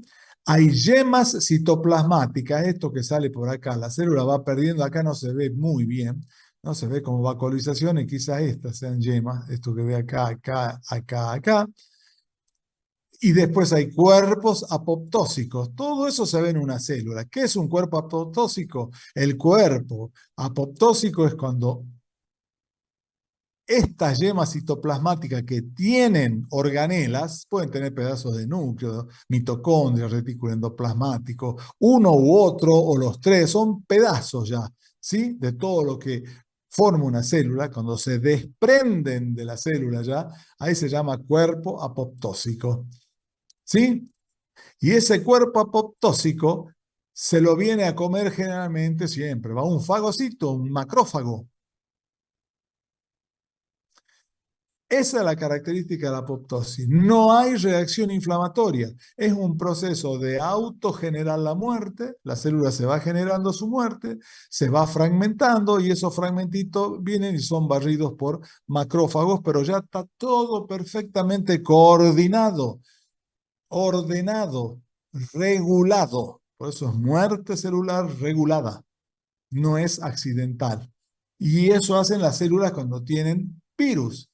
¿Y saben por qué lo hacen? Porque las células cuando tienen virus saben que el virus vive de ellas. Lógico, ¿no es cierto? Se mete el virus, se replica y vive de la célula. Entonces la célula, ¿qué hace? No, me voy a automatar para que el virus se embrome, por así decirlo. También se muera con ella. Pero son mecanismos, ¿no es cierto? Son mecanismos de defensa, lo cual no quiere decir que el virus no vaya a querer ganar por ahí, ¿no? Y fíjense cómo hay tumefacción en muchos hepatocitos también, porque la tumefacción aparece en muchas lesiones, ¿no es cierto? Como proceso inicial, pero este ya al final, este es apoptosis ya, esto que está acá. Y si vemos a nivel del intestino, por ejemplo, en las criptas intestinales, como está acá, ¿sí? En la enfermedad por injerto versus huésped, ¿vieron cuando hay trasplante de médula ósea, que una cosa y otra?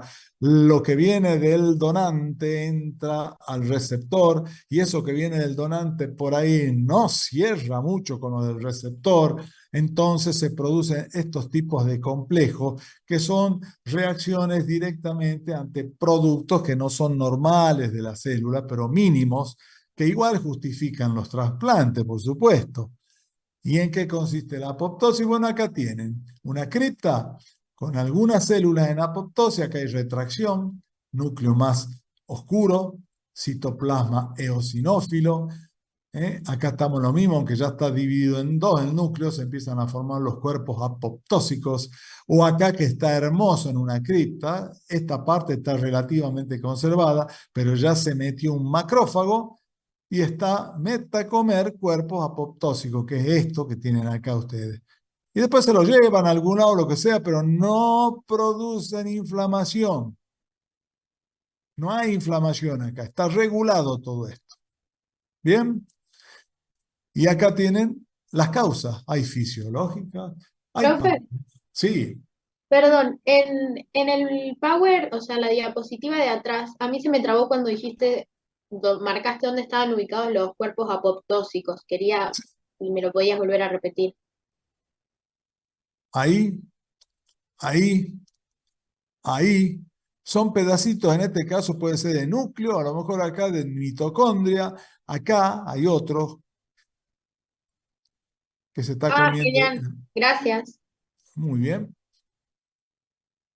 Sigamos. A ver ahora, para otro lado. Y ahora vienen las causas que ni se las pienso decir de una por una, ni mucho menos, pero pueden ser fisiológicas o patológicas, como les dije. Por ejemplo, le voy a dar dos nomás fisiológicas, donde las células dicen tenemos que morirnos, viejo, porque ya no servimos, nos matemos para que vengan las de atrás, en la embriogénesis. Vieron que el embrión va creciendo, creciendo, creciendo, desarrollándose, y bueno, todos esos complejos que se le van formando, órganos, aparatos, y tienen que ir sacando otros de ahí para poner y regenerar. Y bueno, esas células, ¿qué es lo que hacen? Se mueren por apoptosis, se nos moramos, viejo, y le damos lugar a las que vienen por atrás. ¿Sí? En la involución hormonodependiente se ve mucha apoptosis en el endometrio durante el ciclo menstrual, por ejemplo. En el endometrio, en las células endometriales, cuando ya estamos en el ciclo menstrual, que ya está bajando la progesterona también, primero suben, ¿se acuerdan? Los estrógenos. Pues se van los estrógenos y sube la progesterona, y después baja la progesterona, y bueno, ahí empieza a producirse la descamación del endometrio, y bueno, ahí las células empiezan a entrar en apoptosis, porque ya no sirven más. Tenemos que irnos, descamemos, vayámonos. Y junto con los vasos que están ahí espiralados o no espiralados en el medio, que los vasos también se destruyen y bueno, viene la menstruación. Pero eso es fisiológico. Y situaciones patológicas, bueno, las virales. Yo le di el ejemplo ese del hígado con los virus, ¿no es cierto? Con una hepatitis de tipo viral y otras cuestiones más. Son muchas, pero lo importante es que ustedes entiendan acá qué es apoptosis y nada más. Y después, obviamente, van a tener que leer, porque lo que les decimos nosotros en una hora, hora y media, no es lo que ustedes tienen que saber, lo que ustedes tienen que entender, de paso saber. Pero estudien un poco más, chicos, lean más y traten de leer de un libro, porque si ustedes leen de un libro, lo que les queda es bastante, pero si leen de un apunte, lo que les queda es menos, ¿no es cierto? Eso ya es matemático el asunto. Así que bueno, pero ya saben, yo siempre leí de libro, bueno, en mis tiempos se leía más de libro, ¿no? Pero existían los apuntes, no se crean. Muy bien, sigamos ahora. Y este es un lindo capítulo, ya es el último. Espérense que esto otra vez tenemos acá, me está sonando el celu. Le voy a mandar a decir acá, chiquito, que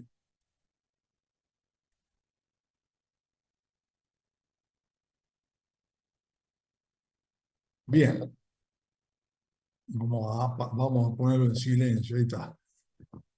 Vamos a entrar ahora en otra parte de este capítulo que se llama acúmulos intracelulares. La palabra lo dice, las células se pueden a veces llenar de lípidos, proteínas, que se llama cambio hialino cuando es proteína. ¿Por qué? Porque tienen una coloración especial eosinófila homogénea, ya vamos a ver un ejemplo. Puede ser glucógeno o pueden ser pigmentos. Y estos acúmulos, obviamente, la mayoría de las veces, traducen un proceso patológico, ¿no es cierto?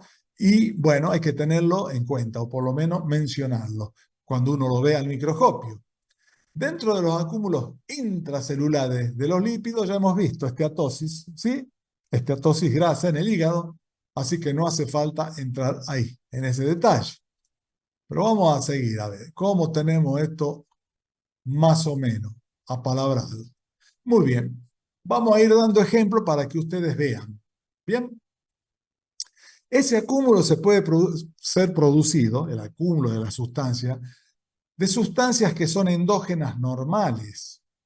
Y eso normalmente se produce por una producción excesiva de esa sustancia.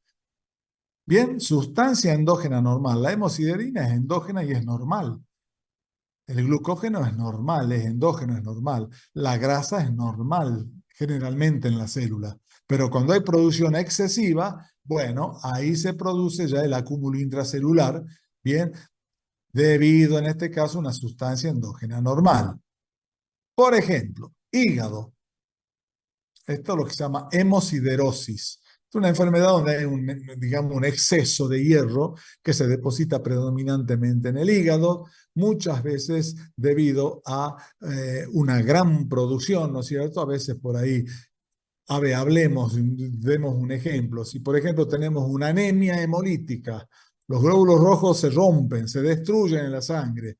Hay un montón de hierro ahí por la hemoglobina, ¿no es cierto? Que tiene hierro, proteínas de hierro. Y bueno, ese hierro que queda suelto, ¿a dónde tiene que irse? Al hígado para volver a formar hemosiderina, etcétera, etcétera. Entonces el hígado se llena de esa sustancia, ¿pero por qué? Porque, bueno, les llega. Bien, le llega. ¿Qué va a hacer? Hay una producción excesiva de hemosiderina porque le llega mucho hierro. Y eso es lo que se puede llamar hemosiderosis, que es más complejo eso, pero se lo debo hasta ahí. ¿Y qué pasa en la hemosiderosis? Fíjense los hepatocitos. Se llenan de gránulos pardos, de color, digamos, dorados, que uno puede decir, ¿esta qué? ¿Es hemosiderina? O puede ser bilirrubina también. Porque la bilis, el hepatocito es un productor de bilis, ¿no es cierto? Y al producir puede tener esa coloración porque tiene bilis que está produciéndola para segregarla y mandarla a la vesícula en último lugar. Entonces, cuando uno tiene una cosa como esta, ¿qué hace? Una tinción especial, en este caso el azul de Prusia, que nos colorea hermosamente de azul el hierro.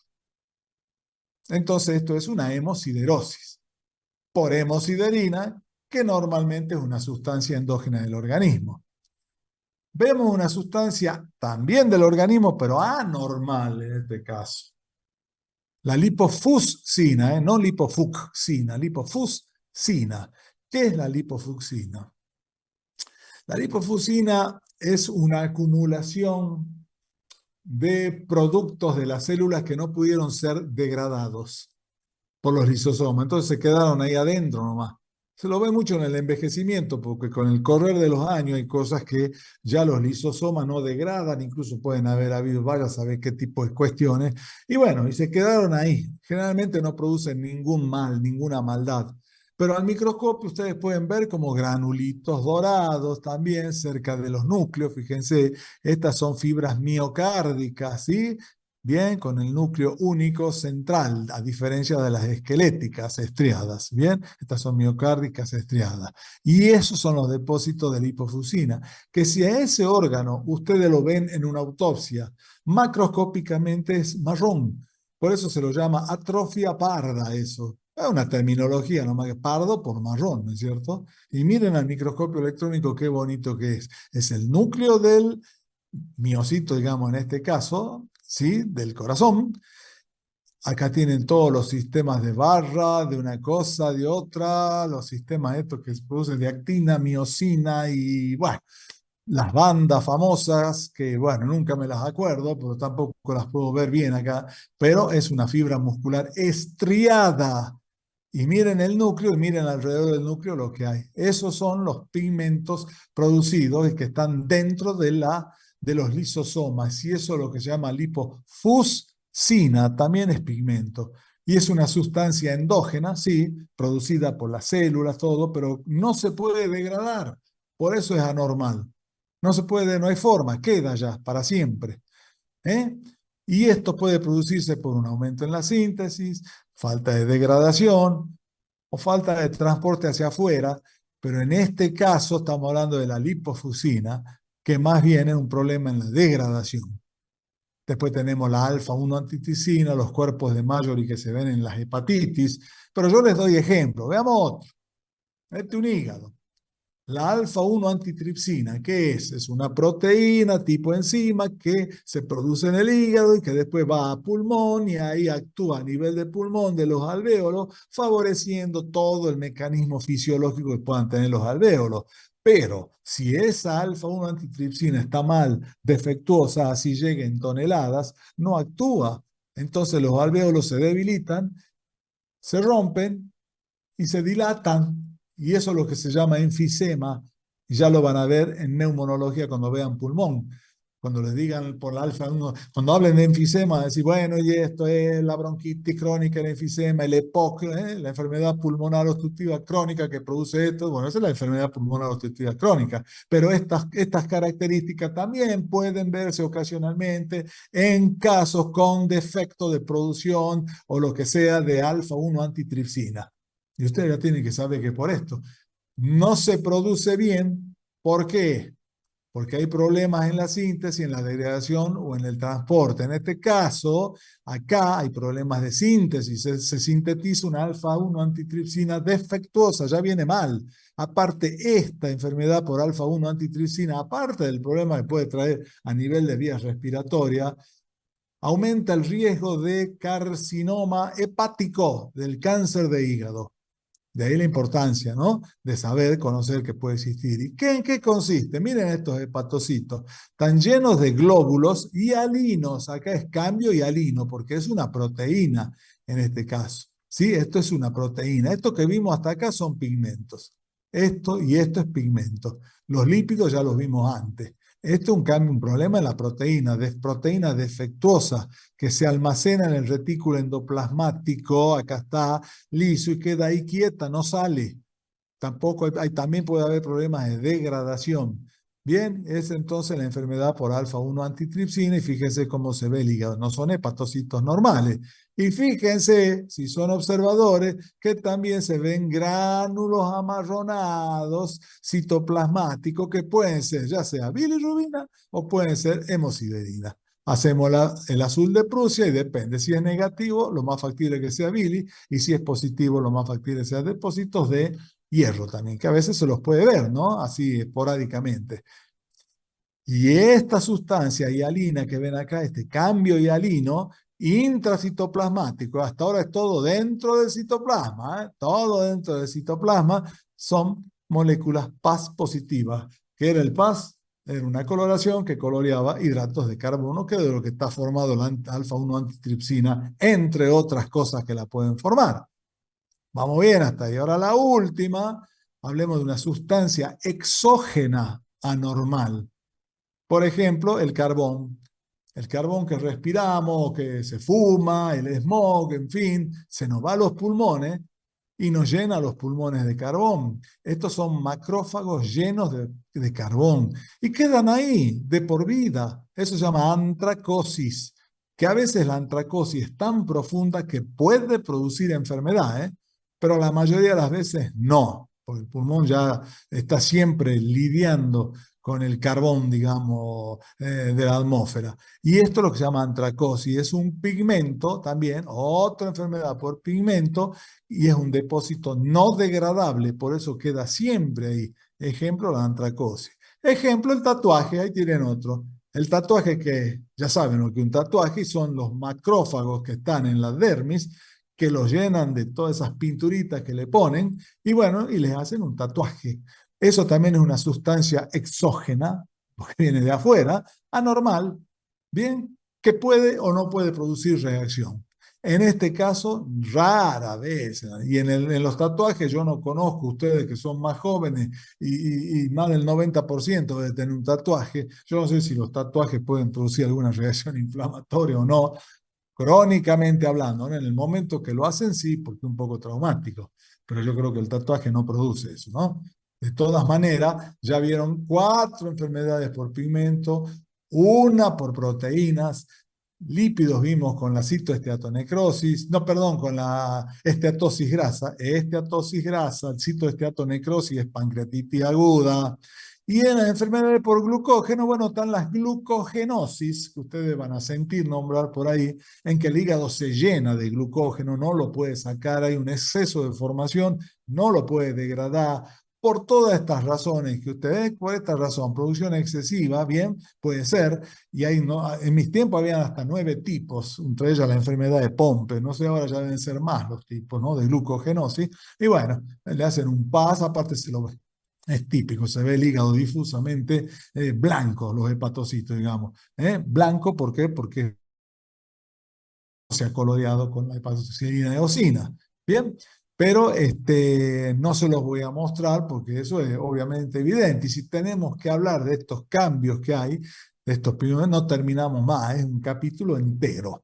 Entonces, habiendo dicho esto, y que son acúmulos intracelulares, hepatocitos, fibras del miocardio, hepatocitos, macrófagos alveolares de los pulmones, intracelular, vamos a pasar a uno que lo voy a hacer muy corto y que tienen que conocer, ¿sí? Porque generalmente está nombrada en todos los capítulos, ¿no? Y en todos los capítulos van a leer esta causa de tal cosa, y por ahí abajito dice la amiloidosis. Causa de otra cosa de acá, y por ahí dice la amiloidosis. Por ahí causa de insuficiencia cardíaca, hipertensión arterial, la cardiomiopatía viral, chagásica, y también por ahí ponen amiloidosis. Y bueno, las nombran. Y ustedes lo nombran en el examen, y cuando le pregunto ¿qué es la amiloidosis? ¿Qué es el amiloide? No saben. Entonces yo le sugerí al doctor Varela, ya cuando me inicié como docente en el IUNI, ya hace años atrás, de que hay que hablarle al alumno de amiloidosis un poquito. El primer año yo di una clase de amiloidosis, pero ahora veo que no es necesario, con que tengan el concepto suficiente. Pero este es un acúmulo extracelular. Ojo, pregunta de examen, ¿el amiloide es intra o extracelular? Extracelular. Bueno, sigamos. ¿O quieren hacer pregunta del intracelular? Ya terminamos con esta, chicos. ¿Alguna pregunta del anterior para que no se pierdan? No es tan difícil, ¿no es cierto? Bueno, Sí, ahora yo hablamos lo, de la... bueno, ¿Sí? te iba a preguntar, lo de la coloración PAS que dijiste, no me quedó muy claro cuál era la correlación de depósito de cuál acumulación era. Alfa 1 antitripsina. Es decir, cualquier Perfecto. cosa que contenga hidratos de carbono se va a colorear de rojo magenta con el PAS, si ustedes se acuerdan de histología. Y yo lo puse a título Profe, de miren qué bonitos son los gránulos, ¿no? Cómo se manifiestan ahí, nada más. Pero lo importante es que reconozcan que hay gránulos hialinos ahí adentro. profe, Mm. en ¿Sí? la apoptosis, los mecanismos de la apoptosis que estuve viendo que hay dos vías y se va bastante profundo. ¿Son relevantes las vías? O sea, intrínseca, extrínseca de la apoptosis. No, no, no. A los fines de nosotros, de la anatomía patológica, lo relevante es reconocerla al microscopio o por lo menos sospecharla. Ahora, lo Ok, otro, si ustedes lo quieren saber, sí, léanlo, o por lo menos los títulos, nada más, vía intrínseca, vía extrínseca, y chao. ¿Qué tiene? El saber no ocupa lugar. Yo no le preguntaría eso. gracias. Muy bien. ¿Listo? Vamos a la amiloide y terminamos, chicos. Va. ¿Qué? Sí,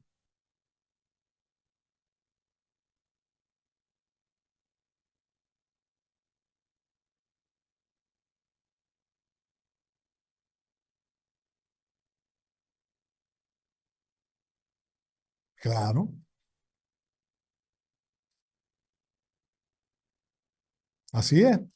Ustedes enfóquense en lo que están en clase y si quieren saber un poquito más, métanle. Pero nosotros le damos el concepto básico, importante, general, que es necesario saber. Pero eso no significa que por ahí no les hagan alguna otra preguntita que se salga del contexto. Pero si ustedes saben el contexto básico, seguro que van a aprobar la materia. Porque nadie los puede aplazar si no saben la vía extrínseca o intrínseca de la apoptosis. Pero sí puede haber un problema si ustedes no saben que la necrosis elicita inflamación y la apoptosis no. ¿Eso? ¿Bien? Muy bien. Y la morfología, acuérdense que patología es morfología, ¿eh? Alumnos, descríbame por favor cómo es un granuloma gaseoso. ¿Quién lo produce y cómo es? Entonces ustedes piensan, centro granular, que es la necrosis gaseosa, acelular, amorfa, rodeado por un anillo de macrófagos, unos llamados células epitelioides que no cumplen función macrofágica, sino más bien regulatoria, y otros macrófagos multinucleados llamados células gigantes de Langerhans, que se caracterizan por tener el núcleo, ¿no es cierto?, en herradura, los núcleos depositados en la periferia del citoplasma. Y por atrás de eso viene el componente inflamatorio crónico, donde tienen linfocitos y plasmocitos sobre todo. Y por detrás de eso, cuando ya se está por curar, viene la fibrosis. Eso ya es el proceso de inflamación, que lo van a ver después, pero el granuloma es el que yo les dije. Y eso sí puede ser un problema si no saben cómo un granuloma gaseoso. Una necrosis gaseosa, perdón. Eso sí, porque eso tienen que saber. Eso es histología, es morfología, chicos. Eso es patología, no es fisiopatología. Bien, va, sigamos. Entonces, la amiloidosis, que es acúmulo hialino, hialino es, ya les voy a mostrar una diapositiva, que una foto y ya van a saber lo que quiere decir hialino. Hialino es así, eosinófilo, homogéneo, amorfo, como eran las vacuolas de alfa-1 antitripsina, vieron que eran redonditas, pero directamente hialino es eosinófilo, es vítreo, digamos difuso, parece la niebla, eso es hialino. Pero ahora lo vamos a ver mejor con el amiloide. Entonces, para entrar en amiloidosis tenemos que saber qué es el amiloide. Y el amiloide son proteínas defectuosas mal plegadas, miren qué simple. Proteínas defectuosas pueden decir, que forman fibrillas, que son insolubles, eso no importa. Yo diría que forman fibrillas que tienen propiedades físicas desde el punto de vista de la física, ¿no? De la biofísica, y morfológica, anatomopatólogo, que son etiológicamente indistinguibles. ¿Qué les quiero decir? Hay varios tipos de amiloidosis, varias etiologías, varias clases, pero la morfología de la amiloidosis es siempre la misma. Y eso es lo que, y la parte física, ¿no? El contexto físico también, pero eso no hacemos nosotros. La espectrofotometría, esas cosas, que eso lo hará un físico, nosotros no. Pero lo que les quiero decir es que la amiloide es igual en todos los tipos y varias. No depende de la causa, y hay muchas causas que lo sí se puede decir, este amiloide es producido por tal cosa, pero hay que hacer una técnica especial para eso. Pero a la hematocina y eosina todo es lo mismo. Eso es lo que les quiere decir esa definición que puse yo. Y ya lo van a ver ahora que les muestre. Quiero subir ahora esto que me tiene mal. Muy bien. La causa de amiloides, bueno, puede ser producción excesiva de una proteína que ya no sabe dónde depositarse y bueno, se pliega mal y se va a cualquier lado y produce el amiloide. Genética, proteínas mal formadas por variantes, antes se decían mutaciones, ¿se acuerdan? Bueno, variantes genéticas que hacen que se produzca una cantidad enorme de alguna proteína y que no saben a dónde diablos se vaya a depositar y se deposita como amiloide. y también degradación proteica defectuosa, o sea que producción excesiva o degradación defectuosa, estamos en la misma. Y genética, obviamente, porque es algo que está mal, está mutado directamente y bueno, queda ahí como está, el organismo no lo puede degradar y bueno, lo deja ahí. ¿Qué clasificación se da a la amiloidosis? Yo le voy a dar muy general, chicos, porque ustedes cuando lean el capítulo, qué sé yo, por ejemplo, patología del páncreas endocrino, ustedes van a ver que hay tumores del páncreas endocrino que pueden producir amiloides. Pero ustedes eso se queda ahí nomás, se quedaba así nomás. Ahora están sabiendo qué es lo que es, cómo se va a diagnosticar y qué lo puede producir a ese amiloide. Esa es la diferencia. Yo quiero que ustedes sepan eso. Por lo menos digan, sí, me acuerdo que Arach habló de amiloide. No me acuerdo qué dijo, pero me acuerdo que en ese momento lo entendí y sé que el amiloide existe, no solo como palabra, sino desde el punto de vista de la morfología. Entonces, la clasificación se llama amiloidosis generalizada, ¿sí? ¿Qué quiere decir generalizada? En todo el cuerpo. En todo el cuerpo se puede dar la amiloidosis, ya vamos a ver ejemplo, ¿sí? Con una distribución no distintiva, y que puede ser sistémica o hereditaria, sí, una enfermedad sistémica, puede ser la artritis reumatoidea que produce amiloides, secundaria se llamaba, antes se las dividía en primaria, secundaria, bueno, ya no, ahora se las divide de acuerdo a la producción y a la etiología, pero eso es mucho para ustedes. Para eso se necesita dar una clase de amiloides. Y si algún día ustedes tienen un tiempo y que les dicen los profesores, bueno, no sé qué alguna cosa quieren que les redondeemos, que le demos, bueno, pueden elegir amiloidosis y si quieren se las doy yo. No hay ningún problema.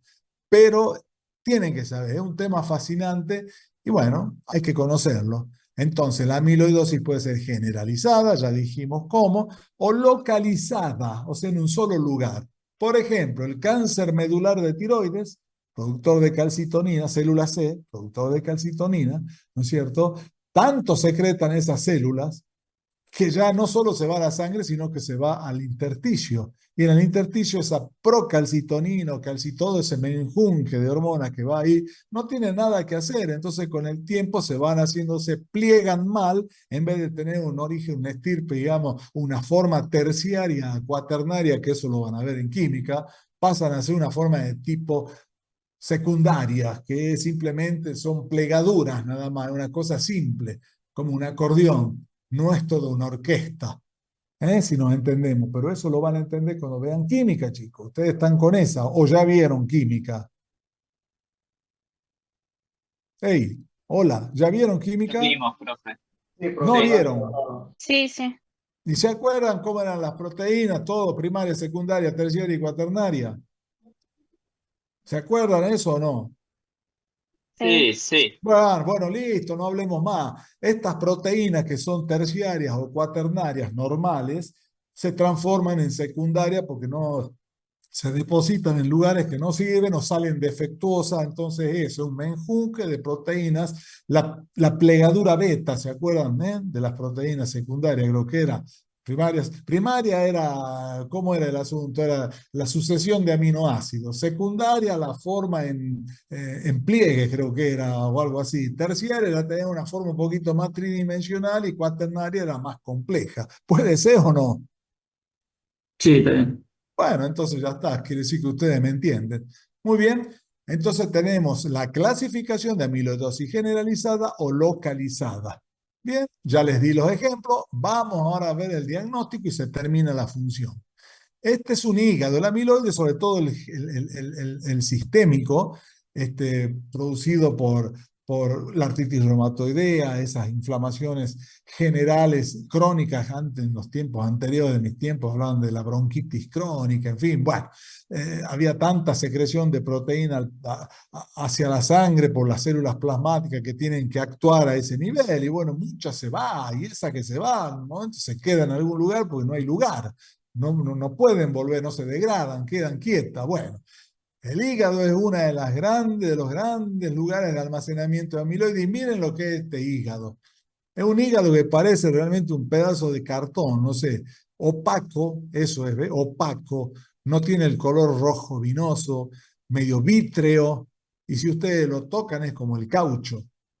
O sea, es un hígado anormal, listo, punto. ¿Se acuerdan del hígado graso? También era amarillo, pero tenía una forma un poquito más normal, pero igual, era un hígado amarillo, no es normal. Ustedes se acuerdan de anatomía, como es el hígado, ¿no es cierto? El color vinoso, pardo vinoso, una cosa así.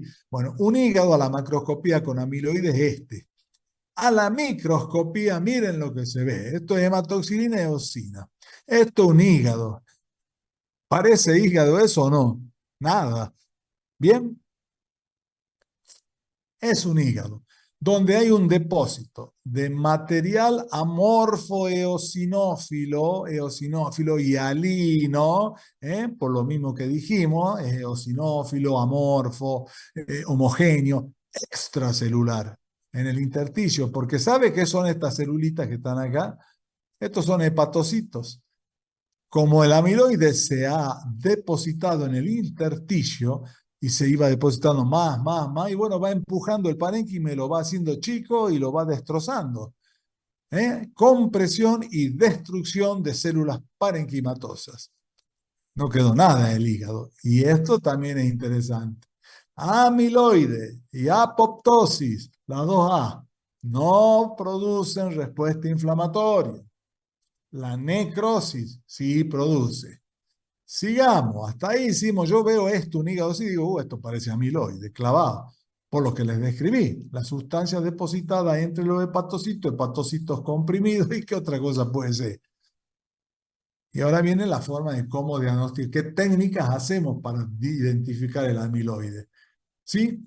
En el tiempo de Virchow, ahí atrás, el padre de la patología, debe haber sido 1910, qué sé yo, antes todavía. Este amiloide, esta sustancia, se coloreaba con PAS. Otra vez para el muchacho que me preguntó recién del PAS. Eran PAS positivas. ¿Por qué? Porque el amiloide son como glucoproteínas también que se forman en el contexto. Y en aquel tiempo, el PAS positivo les daba a ellos en todas las sustancias que eran parecidas al amiloide, al almidón o a la amilosa. El almidón, que es un hidrato de carbono, ¿no es cierto? Son múltiples hidratos de carbono. Y bueno, eso es PAS positivo. Y como esta sustancia, digamos, este complejo patológico les daba PAS positivo y no era almidón, entonces ellos le llamaron amiloide. Parecido a, oide quiere decir parecido a la amilosa. Por eso le llamaron, de ahí quedó el nombre. ¿Sí? Las células epitelioides de la necrosis gaseosa, del granuloma, parecen células epiteliales realmente, si ustedes recuerdan, no parecen macrófagos. Por eso se dice epitelioide, parecido a las epiteliales, pero no son células epiteliales. Bien, esto es parecido al almidón, pero no es el almidón, es amiloide. ¿Qué técnica se utiliza? El famoso rojo Congo. ¿Sí? El rojo Congo, una coloración que ustedes cuando la aplican al órgano que tiene amiloide, el rojo, por el color rojo, se deposita donde hay amiloide, acá perivascularmente, acá intersticialmente, como quieran ustedes llamarlo, ¿bien? Y a ese rojo Congo ustedes dicen, bueno, acá clavado que hay amiloide, pero hay que recontra confirmarlo. ¿Qué hacen? Aplican la luz polarizada en el microscopio. Todos los microscopios modernos tienen, el mío tiene también. Se puede aplicar, es fácil, es cambiar la lente ahí nomás sobre el microscopio, ¿no? Ya está instalada, es decir, corren un poquito para acá y ya se pone la lente que nos va a hacer la luz polarizada. Y la luz polarizada, ¿qué nos da del rojo Congo? Un color verde, verde. Cuando el rojo Congo se combina con esto a la polarización, clavado que amiloide. No hay nada que dé color verde manzana, le dicen. Apple green by refulgence, como dicen los ingleses. Apple, ¿vieron la manzana verde esa? Bueno. Entonces, esto clavado que es con la luz polarizada, hermoso. Pero ustedes van a ver otras cositas que se polarizan de amarillo, anaranjado. Bueno, son fibras de colágeno. Por eso, ojo, lo que brilla con la luz polarizada no quiere decir que es amiloide. Amiloide, para hacerlo, tiene que ser verde. Y ya ven, acá alrededor de los vasos hay amiloide. Miren, acá se puso verde. Acá también alrededor de este vaso hay amiloide y se puso verde. Acá todo esto es intersticio con amiloide y acá hay lugares verdes. Claro, puede estar mezclado con algunas fibras colágenas, pero el verde clavado es amiloide. ¿Sí? Y después, hoy en día, se puede usar la inmunohistoquímica o inmunomarcación. Díganme, chicos, ¿ustedes saben lo que es la inmunohistoquímica, así en general? La técnica de inmunoperoxidasa. ¿Se las dieron? En histología, sí.